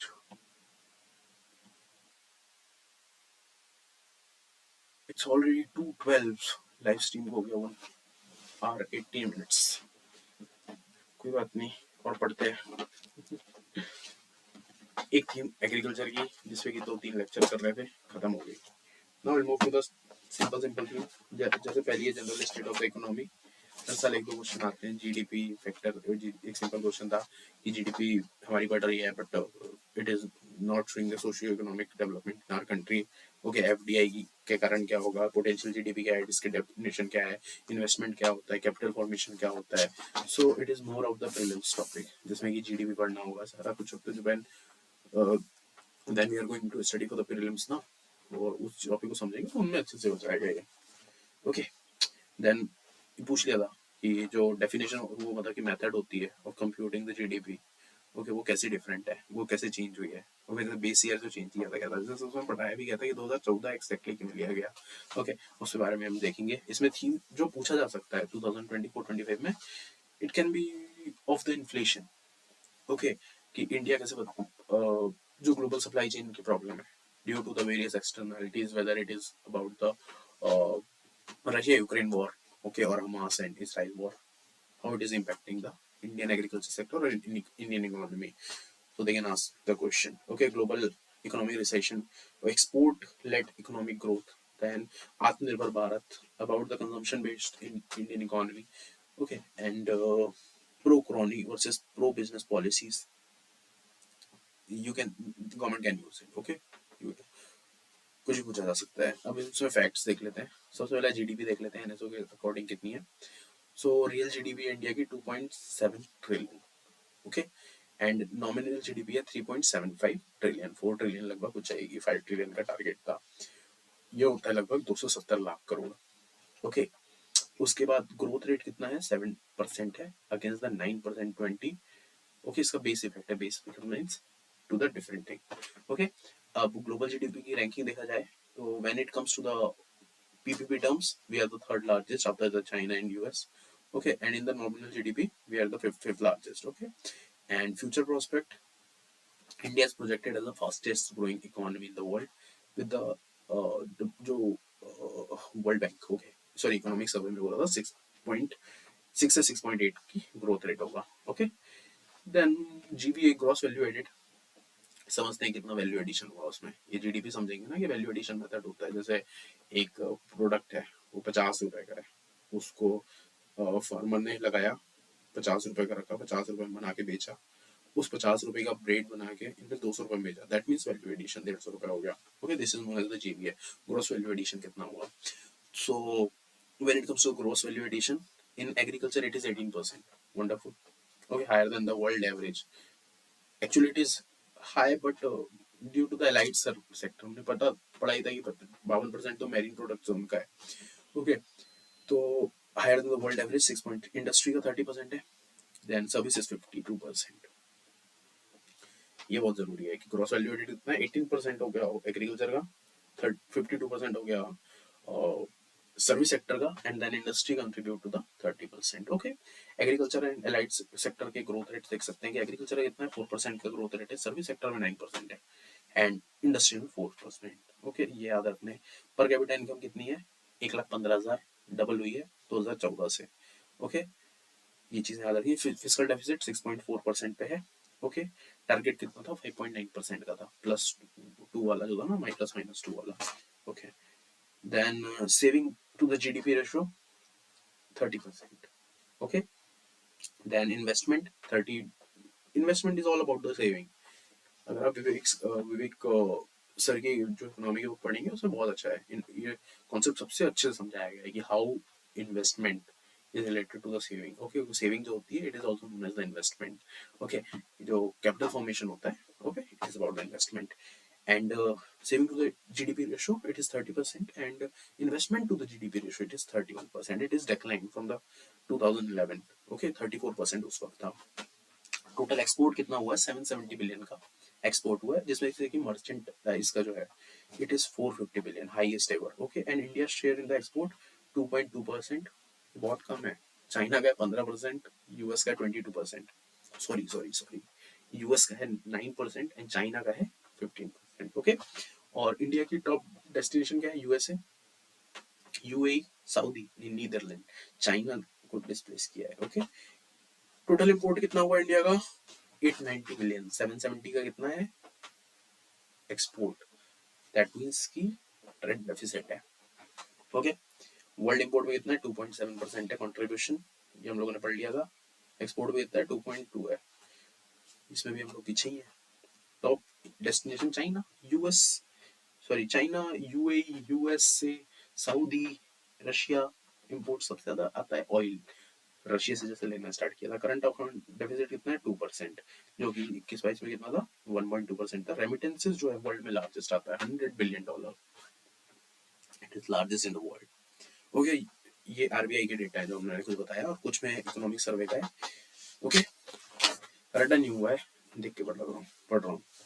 Forex reserves more than 600 billion, import cover 9 महीने का है, पहले 11 का था, सबसे ज्यादा बीच में आया था in the Covid times. External debt to GDP ratio 20%. Credit rating of India Moody. Okay, Fitch, SP and Global Ratings, BBB, BBBA3, BBB. Okay, ये sovereign credit rating agencies हैं।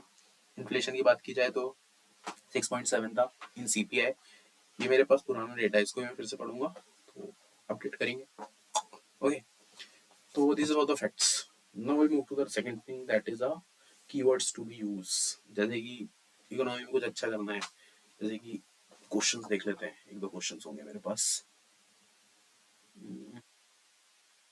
इस download, let me show you the questions.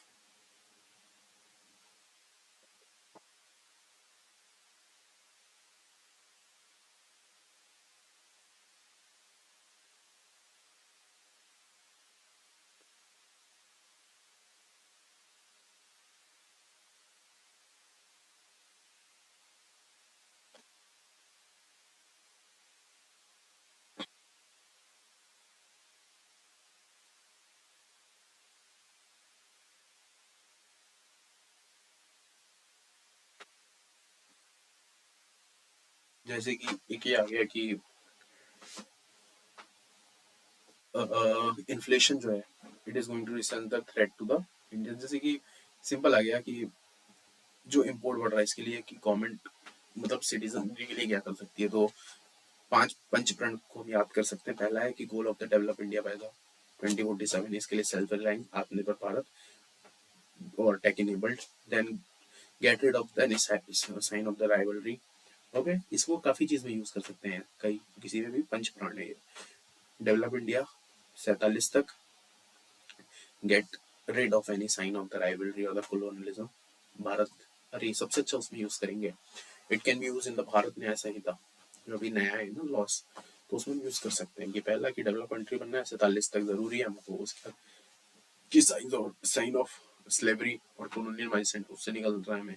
Okay, and take pride in the India's history, and then power of unity, unity सबको बना के रखना है, उसके कुछ प्रोविजन को यूज करने के, sense of duty among the citizens, Kartavya Path. So this is a Panchpran. Okay, 47 तक बनना है डेवलप नेशन, कॉलोनियल माइंडसेट से निकलना है, हैंगओवर से निकलना है, हमारा जो हिस्ट्री है उससे हमको प्राइड करना है, और यूनिटी जो है उसको प्रमोट करना है, और साथ में सेंस ऑफ ड्यूटी जो है वो लोगों में डेवलप करना है। तो these are the पंचप्रण।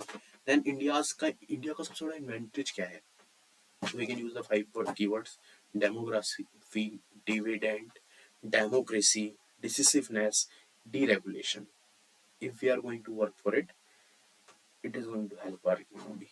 Then growth vehicle of the India running in the four wheels, society, government, industry and knowledge. Society should be aspiring, government should be encouraging, industry should be daring and knowledge should be sharing. बहुत अच्छा है, you can use it in ethics as well, that किस तरीके से growth vehicle क्या होने चाहिए state के, government should be encouraging, industry should be daring, society should be aspiring and knowledge should be sharing. That means कि knowledge share होना चाहिए, गवर्नमेंट को लोगों को एनकरेज करना चाहिए इस तरफ, मतलब कि एक वैसा स्टेट बन के नहीं आना चाहिए कि बिग ब्रदर सिंड्रोम जो था ना 1984 जॉर्ज ऑरवेल का, it should not be like that. Government को एनकरेज करना चाहिए, सोसाइटी को एस्पायर करना चाहिए, उसके बाद जो इंडस्ट्री है उसको डेयर दिखाना चाहिए, उसके बाद जो नॉलेज है इनसे जो निकल रहा है उसको शेयर करना चाहिए। जैसे कि अगर किसी अच्छी सोसाइटी को देखा जाए तो उसमें यही होता है कि वहाँ की गवर्नमेंट जो होती है दे एनकरेज देयर पीपल और देयर सब्जेक्ट्स। ओके, वो सब्जेक्ट्स मानती है, मतलब कि वो समझती है कि actually they are subjects only. Okay, तो वो उनको एनकरेज करती है। देन जो लोग होते हैं वहाँ के वो एस्पायर करते हैं कि कुछ अच्छा करेंगे, और वो जो एस्पायर करते हैं कुछ अच्छा करेंगे तो उसके कारण वो इंडस्ट्रीज में आते हैं और डेयर दिखाते हैं। अब जब डेयर दिखाते हैं तो एक अच्छा नॉलेज जनरेट होता है, उसको पूरे वर्ल्ड में शेयर करते हैं। You can use it in like this only. Okay, एक ये वो भी है, सर्कल बना सकते हैं इसको, कैसे बताऊं, जस्ट वेट अ मिनट।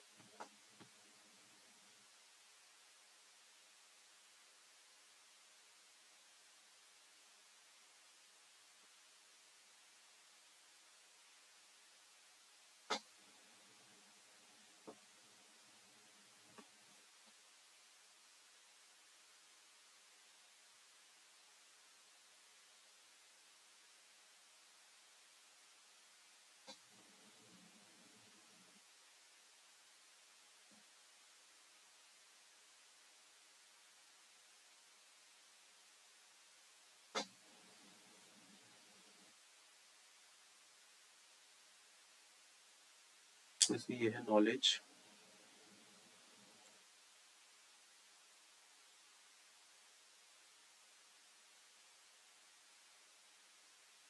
देखो हटाओ इसको, वो नहीं टू अंडरस्टैंड, समझ गए हम सब, मैं भी सब समझ गया। तो ये होगा, सोसाइटी को एस्पायर होना चाहिए, गवर्नमेंट को एनकरेज करना चाहिए, इंडस्ट्री को डेयरिंग होनी चाहिए, और चौथा नॉलेज शेयर होनी चाहिए। देन लैंड रिफॉर्म्स की बात आएगा, रैपिड डेवलपमेंट की, तो 4L land, labour, liquidity and law. Okay, that should be reforms 4L में होनी चाहिए, land, labour, liquidity and law. 3D होना चाहिए, deregulation, delicensing and debottlenecking. 5I होना चाहिए, intent, inclusion, investment, infrastructure and innovation. सरल होना चाहिए, that means simple, accessible, rational and actionable। ये चीजें रखना पड़ेगा।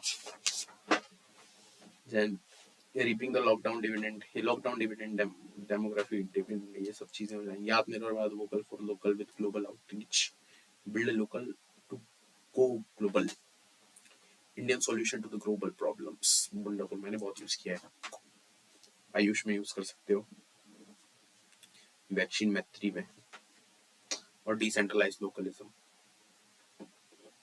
इसमें चैलेंजेस आएगा, challenges of India's growth pattern, तो सबसे पहले जाएगा socialism with restricted entry to the marketism without exit. इसमें जैसे कि सोशलिज्म में क्या था कि there is a restricted entry to the private players, था ही नहीं लगभग स्टार्टिंग में तो। सो नाउ अब जो है capital market, in that there is a problem of the exit. Okay, without exit. And एक क्रोनी कैपिटलिज्म पे कुछ आए तो लिख सकते हैं कि from British Raj to the billionaire Raj, crony capitalism. Okay, and वे कुछ और वर्ड यूज कर सकते हैं, from economic complexity to the economic prosperity, MSME use करेंगे, 5 ट्रिलियन इसमें करेंगे। And from reforms to the result, we need to use our efforts, okay, to transform our country from the reforms to the result, okay, to transform our policy for the better results, or to for the reform to the result, and from island of the success to the massification of the prosperity। Island of success छोटी छोटी करते थे हम पहले, खुशी मनाते थे, कितना हो गया, ऐसा हो गया ना। अब तो हर दिन कुछ अच्छा होता है, ओके, खराब भी होता है। To the pro only to the pro business approach, then incremental changes to the quantum jumps। incremental change थोड़े थोड़े बढ़ते हैं, then quantum jumps एकदम से होता है, क्यूबिट, ओके। क्यूबिट क्वेश्चन पूछा था साइंस में last year. Qubit is a basic unit of the quantum technology. What is a quantum technology? In that case, we need to understand about the double slit experiment. Double slit experiment, that light can act as both the uh, uh, particle as act as a both light and wave. Okay, matter. Okay, तो यार मैं बोल रहा हूँ क्या, हाँ, double slit experiment था, Einstein को फेल किया था। उसने हमने बोला था कि it act both as a wave, okay, and as a particle. बहुत जल्दी जल्दी बोलने भूल गया था। डबल स्लिट एक्सपेरिमेंट से आया था wave particle duality. Then there is a concept of the quantum technology emerged, and quantum physics emerged after that only. I read somewhere. And in the quantum technology, what actually happened in the quantum technology ना, the time और जो मतलब कि duration होता है ना, just like we are using the qubits, sorry, we are using the binary programming ना, 0 1 1 0, okay, इसमें काफी कोड्स बनते हैं and it take time, but when it comes to quantum ना, उसमें हम वो सुप्रीमेसी जनरेट कर लेते हैं that it will take almost, मतलब कैसे कम करूं, बहुत कम, मतलब इफ इट इज अ हाथी, इट इज अ चीटी टाइप का टाइम लग जाता है, okay. It is like that only about the quantum jumps. Science and tech को भी रिवाइज करेंगे कभी। And it is my favorite keyword. It is going to help Indian economy to transform from the fragile five to the top five. नए भारत, नए अवसर, नई समृद्धि।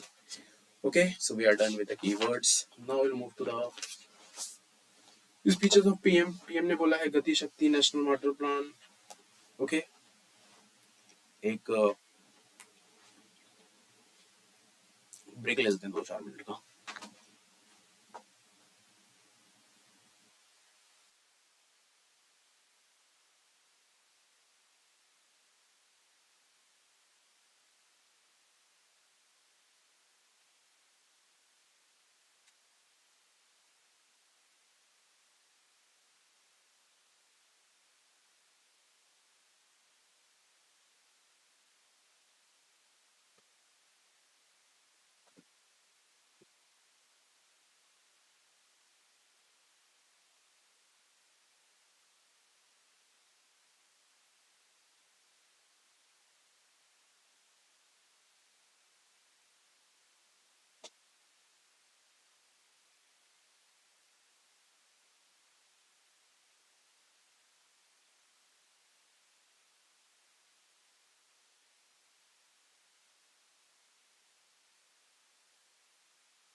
The second schedule.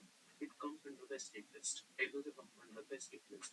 तो state जो cultivation is about the state cultivation. Okay, crop rotation जैसे कि आपने कोई एक पेड़ लगाया, जैसे ही उसका खत्म होने लगा हम दूसरे पेड़ लगाएंगे. That is known as the crop rotation. This is the legumes after the wheat. Okay, so we move to most of 50% होता है in the cereals, that is the rice. Okay, इसमें climatic condition का factor होता है. Revolution में आप अपने green, pink, blue. Okay, sweet revolution about the honey bees and diversification of the crop पढ़ लिया हमने. Crop diversification okay कि कैसे crop होना चाहिए. इसमें monoculture में हम लोग पढ़ा था. Then when it comes to post production, सबसे बड़ा issue रहता है TDS, challenges, reforms and opportunity, national food security and features, WTO, hunger. How this hunger is different from the poverty. Here we used to integrate the two words together. Okay, or we used to define the definition of the poverty with the hunger. But both of these are the different concepts. When it comes to the poverty, it is generally the deprivation of the capabilities.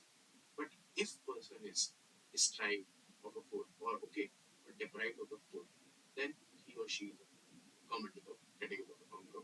Okay, hunger के कारण मतलब ये कि उसको food नहीं मिल रहा है. Okay, deprived of the food, nutritional values. It is known as the hunger. जैसे कि hunger में पहले ये था कि जिसको खाना नहीं मिल रहा वो hunger. Now there is a concept of the hidden hunger. That means if you are eating the unnecessary things like pizza, burger, such thing, then it come under the category of the hidden hunger. Okay, so we can use these things in our answers as well.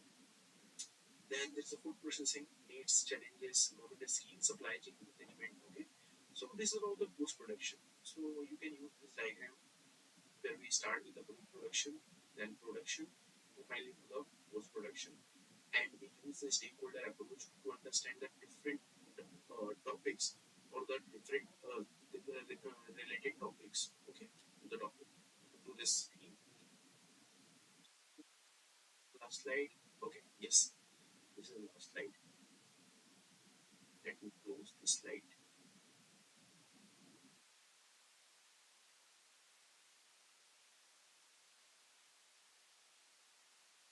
I love teaching.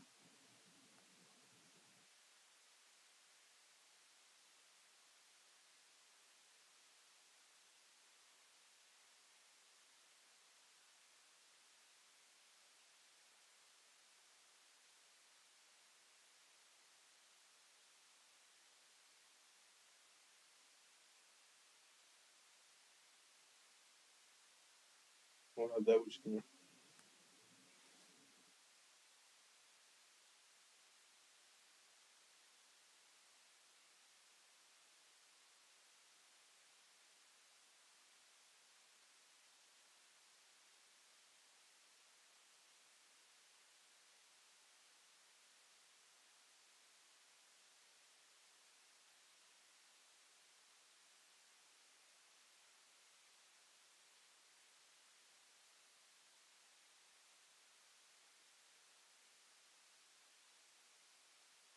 Post production, सबसे बड़ा issue रहता है PDS, challenges, reforms and opportunity, national food security and features, WTO, hunger. How this hunger is different from the poverty. We used to integrate the two words together. Okay, we used to define the definition of the poverty with the hunger. But both of these are the different concepts. When it comes to the poverty, the deprivation of the capabilities. But when it comes to post production,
Marathi.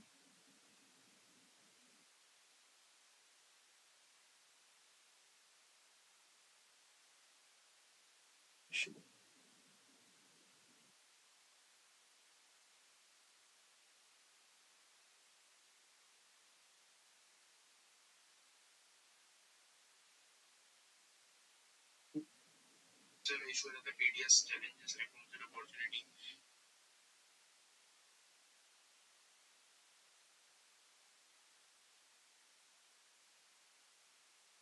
We used to integrate the two words together.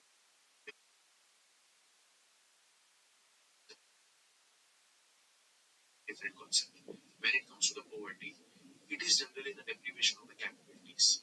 But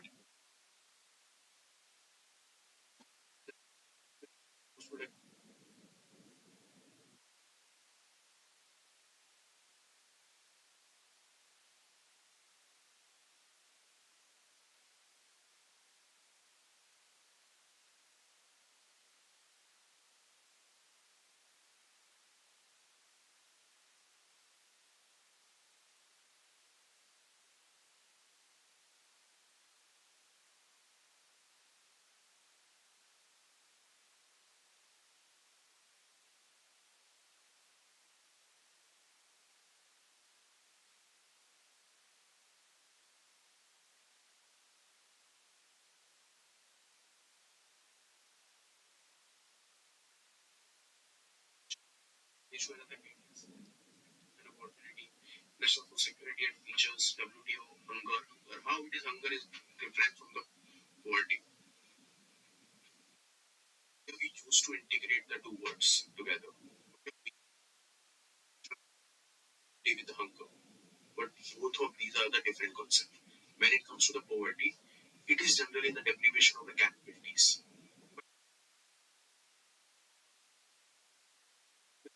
Production, सबसे बड़ा issue रहता है TDS, challenges, reforms and opportunity. Let's also security and features, WTO, hunger. How it is hunger is different from the poverty.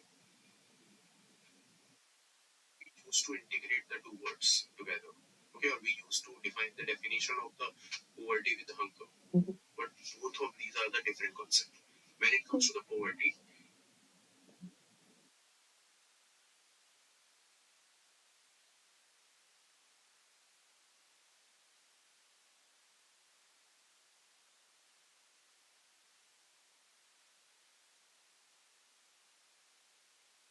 it's the deprivation of the capabilities.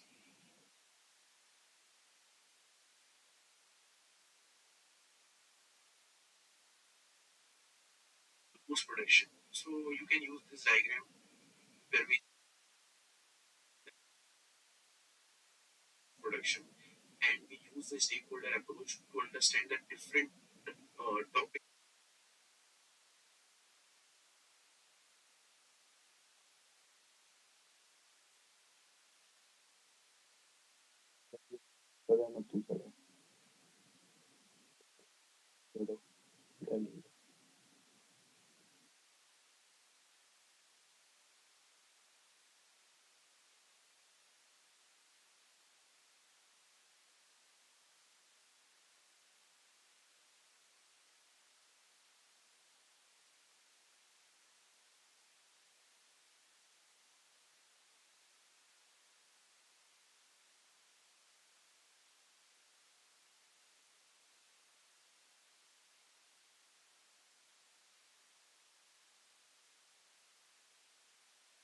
Post production, सबसे बड़ा issue रहता है TDS, challenges, reforms and opportunity. Let's also security and features. This hunger is different from the poverty. We used to integrate the two words together. Okay, or we used to define the definition of the poverty with the hunger. But both of these are the different concepts. When it comes to the poverty,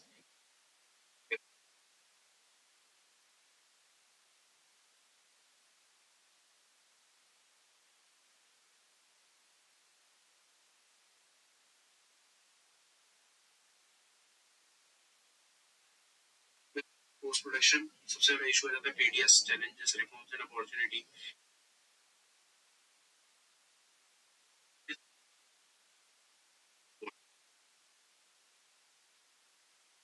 to integrate the two words together. Okay, we used to define the definition of the poverty with hunger, but both of these are the different concepts. When it comes to the poverty, deprivation of the capabilities. But with production, social issue and the PDS challenges, reforms and opportunity, national security,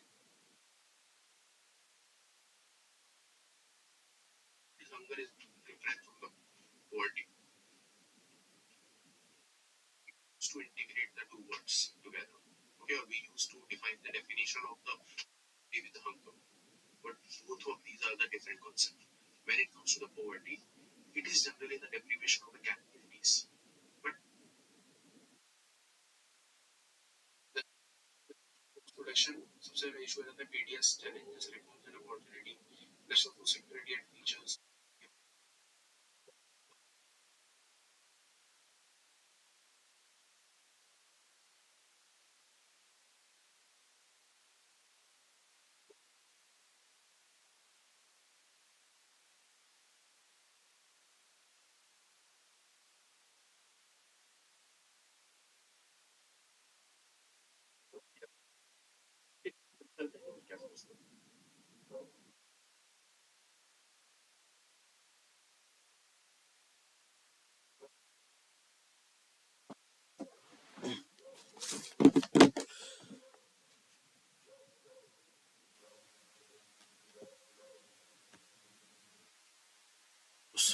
Sorry.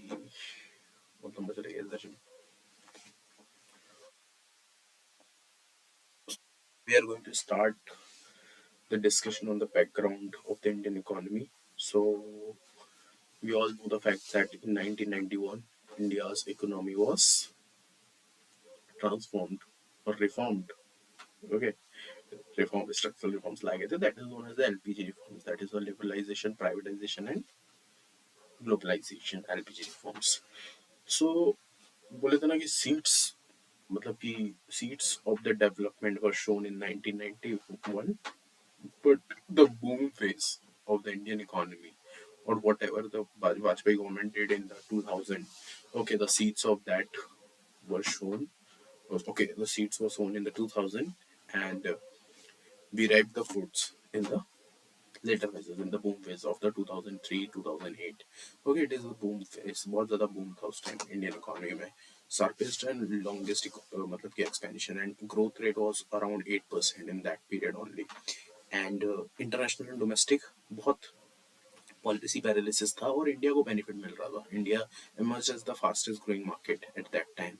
Okay, but what happened in 2008? 2008 में क्या हुआ था? We all know about the bank crisis. Okay, global financial crisis. उसके कारण क्या हुआ कि external shock आया. Then fiscal stimulus, then high inflation, crude oil prices बढ़ गए. But इंडिया को बहुत ज़्यादा फर्क नहीं पड़ा था. इसके भी रीजंस थे. ओके, सो ये हम लोगों ने समझ लिया था. एंड उसके बाद क्या हुआ कि 2014 से 17 में रिवाइवल का टाइम आ गया.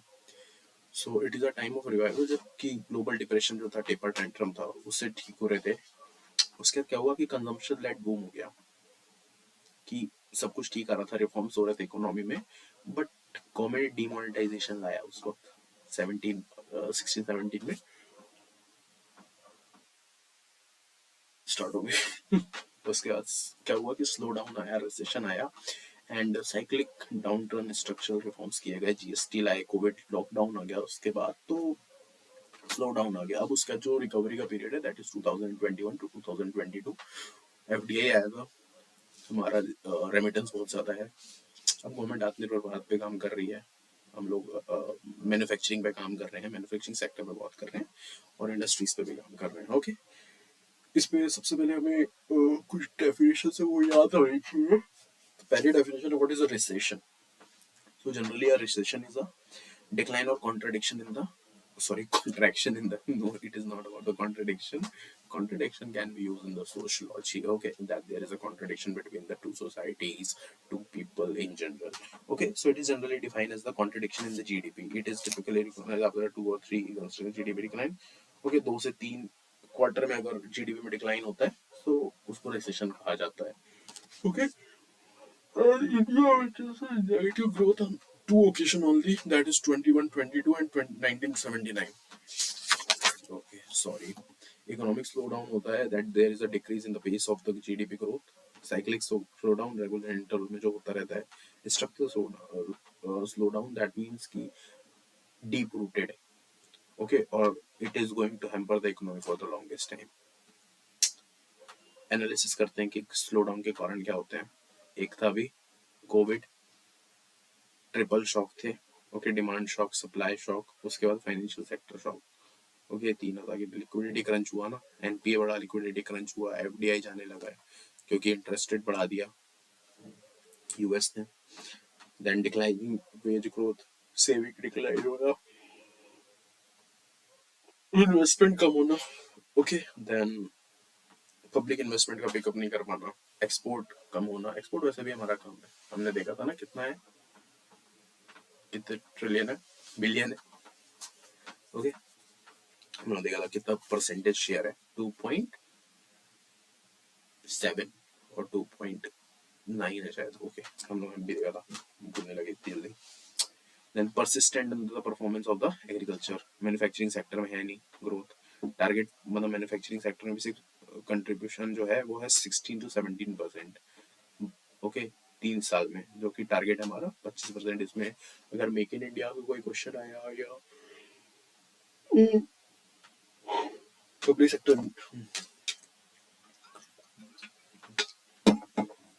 ओके, गवर्नमेंट का क्या इसमें इनिशिएटिव था, आत्मनिर्भर Bharat package, stimulus package 20 trillion का. फूड सिक्योरिटी, गरीब Kalyan Yojana, surplus transfer by the RBI तो गवर्नमेंट. इनकम के लिए वेजेस कोड लाए, बैंक कंसोलिडेशन हुआ, 10 बैंक्स का मर्जर हुआ, measure of MSME product linked incentives, green shoots. Okay, ये है एक रिस्क टू रिकवरी. तो रिस्क टू रिकवरी में देखेंगे सेटिंग द स्टेज, तो लॉस ऑफ मोमेंटम. तो इसमें चैलेंजेस क्या हैं, तो सबसे पहले चैलेंजेस ये है कि Covid pandemic, Russia Ukraine war, monetary tightening policy, US अपना इंटरेस्ट बढ़ा रहा है. इसके ऊपर बहुत अच्छा एक लेक्चर था जो मैंने लास्ट ईयर देखा था, 3-4 घंटे का लेक्चर था. उसमें मैंने नोट्स बनाए थे, वो कभी मतलब आधे घंटे में डिस्कशन करने की कोशिश करूंगा. उसमें पूरा 2008 से लेके 2022 का बताया है, फ्यूचर प्रोस्पेक्ट बताया, दैट हाउ द मतलब actually that lecture is about the मतलब कि मार्जिन स्टैंडिंग फैसिलिटी जो है, repo rate, reverse repo, okay, उसके ऊपर था, एसएलआर, सीआरआर. बट उसमें यूएस का ही बताया गया था, उसमें डी डॉलराइजेशन के ऊपर था, what is the de dollarization. Okay, उसमें नोस्ट्रोगाउंड भी था. उसमें भी था कि कैसे मतलब लास्ट ईयर जितने टॉपिक्स इंपॉर्टेंट था ना वो सारी चीजें उसमें थी. तो I am going to share it, okay, session करके. Then Covid is coming. Okay, अब इसमें कुछ क्वेश्चंस आ जाते हैं. That many experts have held that the global recession is imminent and that the post-COVID optimism is giving way to the dark gloomy future. What is possible reasons?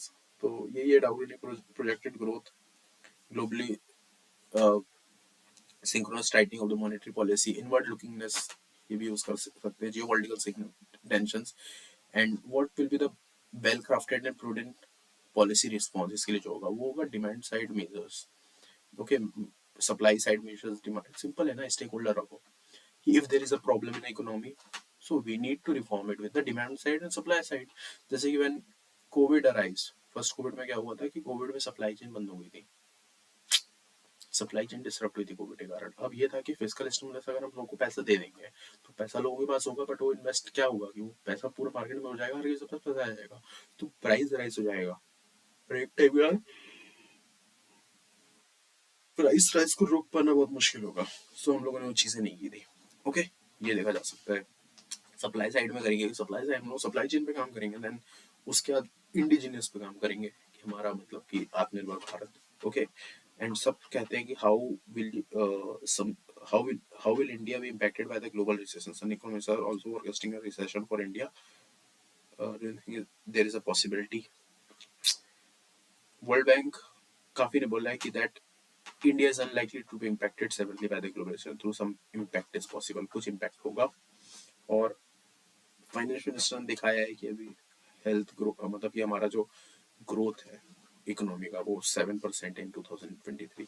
Okay, and when it comes to the economic policy of India ना, best policy in the world, not best, अगर नहीं भी, जैसे इस बार मिला भी है अवार्ड, एमबीपीएससी का क्वेश्चन था, but India's economic policy are the best when it comes to the international. पूरा सारा कुछ देखा जाए ना तो इंडिया का जो भाई फ्रेमवर्क है वो बहुत तगड़ा है, और उसको बहुत डीप में पढ़ने की कोशिश करो, समझने की कोशिश करो, तो ये चीज दिमाग में आती है कि शॉक ऑब्जर्वर हो, या फिर ग्रोथ रेट हो, या फिर किस तरीके से इतनी सारी प्रॉब्लम्स के बाद भी आगे निकलना है, तो इंडिया की इकोनॉमी ने बहुत अच्छा काम किया। When it comes to the covid, covid आया था तो इकोनॉमी के जो रिफॉर्म्स लिए गए थे वो बहुत अच्छे थे।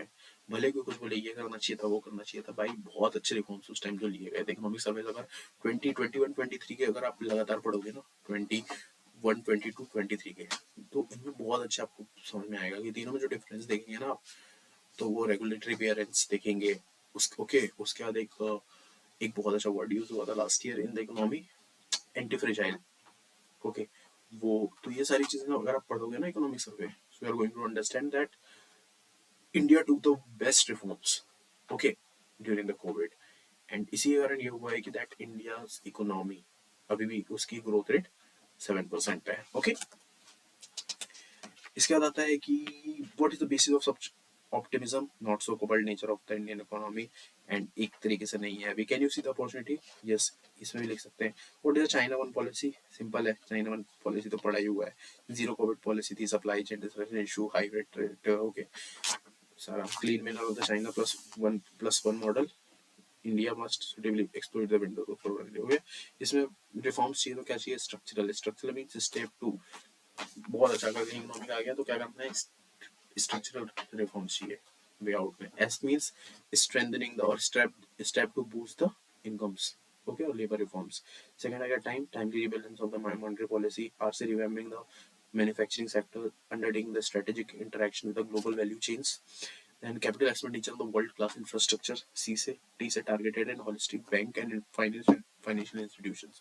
Okay, undertaking the and enhance the research and development works. Then R से reorienting the spending priority priorities. Okay. Then E से agriculture sector reforms, APMC. Okay, MSP land reforms. Then L से legal and institutional measures. Then there are the different key pointers, that what is a K-shaped recovery. Okay, V-shaped recovery, we all know that about it. Okay, K-shaped, V-shaped, okay, we know about it. Then आत्मनिर्भर भारत में काफी सारे demand है, demography, जैसे there is a pillar of the आत्मनिर्भर Bharat, base में होगा demand, फिर होगा डेमोग्राफी। सो डिमांड में होगा कि full utilization of the power of the demand and supply. Then demography, vibrant demography of the largest democracy. Then technology driven. Okay, then it is the infrastructure that is driven by the that represent the modern India. Then economy, quantum jumps, not incremental change. 4L focus here, land, labor, liquidity and law. Okay, 5 pillars ये समझ लिया हम लोग ना economy. सबसे नीचे से start करते हैं। सबसे पहले होगा demand, then demography, system, system scientific होगा, then infrastructure and then economy. Okay, these are the 5 pillars of the Atmanirbhar Bharat. So we are done with the Atmanirbhar Bharat, and now we'll move to the अब जैसे कि इसको अगर आत्मनिर्भर भारत को अगर हमें ट्रेडिशनल जो concept of the self reliance उसको करना है तो वो कैसे करेंगे। So when it comes to a traditional form of the self reliance, we are isolate, we we generally believe on the concept of the isolationism. That means we isolate our country and we do not work on the export oriented policy. But now we have bridge, okay, we have created a bridge between the robust localization and the inevitable globalization. Okay, so it is a wonderful keyword. And then when it comes to the initial concept, it is about the import substitution, now active integration with the global supply chains. And at that time there is a license branch, now freedom of the enterprises and innovation, okay, from the bureaucratism se hatna hai, simple. Then last one is a top to down approach or centralization, now decentralized localization. Okay, so these are the reforms. Now we'll move to the 30 years of the 91 reforms. Closed economy, reasons क्या थे उस वक्त आने के problem, closed economy थी, licence राज था, fiscal मार्केटमैनशिप थी नहीं, फिजिकल प्रोलिगेसी थी, ओके। इंटरनेशनल इवेंट्स थे, गल्फ क्राइसिस उस टाइम जो हुआ था, डिसइंटीग्रेशन ऑफ यूएसएसआर जो हुआ था, और कैपिटल फ्लो जो था वो डिसमल था, ओके। स्ट्रक्चरल स्टेट मतलब इसमें किया गया था सबसे पहले लिबरलाइजेशन आया, that means liberalization means deregulation in the industrial sector, okay. Privatization हुआ, दैट इन की disinvestment in the PSUs. Then globalization, that means abolition of the quantitative restriction. Then जो analysis में देख सकते हैं 1991 economic reforms, GDP growth बढ़ा, income consumption, high growth, inflation, okay, and unfinished agenda यही रह गया दैट डायरेक्टली इसने क्या किया कि सर्विस सेक्टर में लेके चले गया, मैन्युफैक्चरिंग सेक्टर पे काम नहीं हुआ। उसके बाद पूरी ये मैंने बोला कि 16% ऑफ जीडीपी है अभी भी stagnant from the last 3 decades, okay. Human development पे काम नहीं हुआ, पर कैपिटल इनकम नहीं है ज्यादा, पीपीपी ज्यादा है, okay. India's big but poor image. अब इन चीजों पे अगर कोई भी क्वेश्चन आएगा व्हाट इज द रीजन ये वो, तो उसमें हम सिंपल ये यूज करेंगे, पहला यूज करेंगे we can use the land, labour, capital, entrepreneurship, global, temporary jobs, specific, okay. These, so we are done with the first part, that is the general state of Indian economy. Now we move to the taxation part. Taxation, taxation बहुत ज़्यादा है इसमें, अरे नहीं क्या उसको की बात में रखते हैं।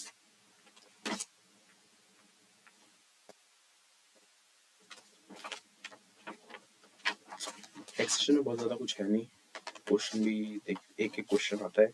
टैक्सेशन होता क्या है? Taxation is economic glue, okay, that can strengthen the social contract. What is a social contract? There are two entities, first one is the government, second one is the public, okay. There is a contract between the government and public, that government need to pay, sorry, public need to pay the taxes, and uh, in order to fulfill the needs of the people, government is providing them services, so it is known as the social contract, okay. So this is about the uh, tax in general. What definition of tax in general? Taxes are two types: indirect tax, direct tax. What are indirect tax? Indirect tax means there is an intermediary. Just like I'm buying a phone for the 18% GST. So I'm paying that 18% GST to the middleman. That is the shop owner. Okay, and then he's going to pay the taxes to the government. That is known as the indirect tax. And if I'm just like I'm working in a tech sector, so I'm working with an institution. So जो भी मुझे वो salary देते हैं, and वो salary TDS cut के आती है, okay, about 10%, okay. So that is known as the direct tax. These are the difference between the direct tax and indirect taxes, okay. And then we come to the budget, expenditure, revenue, okay, capital expenditure, revenue expenditure, okay. We know about it now, capital expenditure, revenue expenditure, okay. We know about it, revenue and expenditure. Then tax buoyancy, yes, tax buoyancy, okay, it is a concept. Disinvestment का target है. In the taxation we need to understand the following thing. First, what are the type taxes? Progressive, regressive taxes. Progressive, that means direct taxes, okay. किसी income बढ़ रही है, tax slab भी बढ़ रहा है. इनडायरेक्ट टैक्स की जैसे पार्ले जी है, पैकेट का रेट बढ़ा, टैक्स भी बढ़ेगा. It is known as the regressive tax, okay, or non-progressive tax, or inflationary tax, okay. So we are done with it. अभी इसमें पढ़ना था what is a receipt, okay, capital receipt, revenue receipt, capital expenditure, revenue expenditure, okay. तो ये चीजें हो जाएंगी. पहला है कि टैक्स होता कितना है, इंडिया का टैक्स कितना है बजट का, 40 लाख करोड़, ओके, इतना बजट है. अब इसमें जो टैक्स आता है डायरेक्ट कितना आता है और इनडायरेक्ट कितना आता है. सो ओवरऑल जो डायरेक्ट टैक्स है it constitute 52%, indirect 48%, okay. GST आता है कितना, 8.5 lakh crore, okay. This is a GST collection by the central government. And tax to GDP ratio कितना है, 11%. Tax to GDP ratio 11, okay. और टैक्स बायंसी कितना है, 1.9 है. Tax payer in India only 6%. Cost of tax avoidance 0.5%, 10 billion, some amount. Then we move to the disinvestment part. Disinvestment कितना है, target है government का 51 लाख करोड़, ओके। एंड 30 लाख करोड़ पे हुआ है गवर्नमेंट डेप्ट, 90 expenditure, 15% of the revenue capital, 3% of capex, बहुत कम है, it's 3% merely, okay, but 4 time बढ़ा है। देन इसमें कीवर्ड्स हम यूज कर लेंगे, one nation one tax, one market, one election, one licence, one grade, one nation one grade, one nation one election, one nation one ration card, one ration one market, one ration one standard, so one nation one standard, okay, we can use it in any form.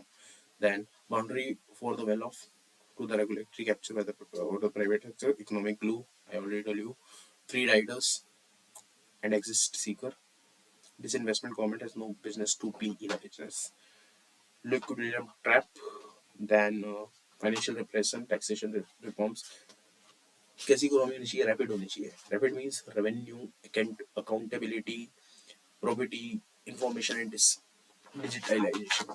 Okay, fiscal policy and consolidation, subsidy management, wasteful expenditure to welfare expenditure. We are done with it. Already taxation and as an economic glue, I already told you about the social contract. What is it? Then low tax to GDP ratio causes.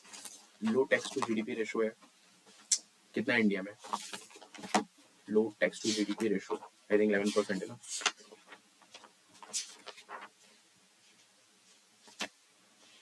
Yes, it is 11% for the federal government. Okay. तो इसके failure के reason यही है, सबसे पहले structural factor, that informal workforce है, unorganise sector है, then rural economy है, पॉवर्टी बहुत ज्यादा है, इनफेक्टिव टैक्स एडमिनिस्ट्रेशन है, कॉम्प्लेक्स टैक्स स्ट्रक्चर है, देन टैक्स एग्जम्पशन बहुत ज्यादा हो जाता है कभी कभी, aggressive tax planning by the private sector, tax evasion, and then finally factors, okay, other factors जो है, high reliance on the indirect taxes, okay, these are the, इसलिए गवर्नमेंट के क्या है, ई सहयोग लाया है गवर्नमेंट ने, ट्रांसपेरेंसी लाया है, टिल लाया है, विश्व विवाद से विश्वास स्कीम है, टास्क फोर्स बनाया है, ट्रांसपेरेंट टैक्सेशन है, इसमें पड़ा है 6% लोग टैक्स दे रहे हैं। अब low tax to GDP ratio है, वो समझ लिया हमने, low tax to GDP ratio, उसमें रीजन भी हम इसमें हम लोग रैपिड यूज करेंगे, revenue, accountability, property, integration, information and digitalization, effect भी यूज होता है, economic growth, fiscal discipline, escaping the low equilibrium trap, local government. This is about the fiscal financial commission, नया आ गया ना, 17 finance commission. Capital expenditure for the region wedding, economic growth, investment से productivity बढ़ेगी, productivity से investment बढ़ेगा, productivity बढ़ेगी, productivity बढ़ेगी, competition बढ़ेगा, कंपटीशन बढ़ेगा, एक्सपोर्ट बढ़ेगा, एक्सपोर्ट बढ़ेगा, जॉब बढ़ेगी, जॉब बढ़ेगी, पावर बढ़ेगा, परचेसिंग पावर बढ़ेगा, डिमांड बढ़ेगी, it is a virtuous cycle. Subsidy management, मिडन इकोनॉमिक सब्सिडी, सोशल सब्सिडी, आप पता है सब्सिडीज किस तरीके होती है, agriculture subsidy, food subsidy, fuel subsidy, okay, nutrient based subsidy, adverse effect of the subsidy, ये सारी चीजें करनी है. तो we are done with almost everything in the taxes. इसके बाद जल्दी बात है क्योंकि टैक्सेस में पढ़ी ली है मोस्ट ऑफ द चीजें, okay, it's almost 2 hours and 10 minutes. Okay, good night.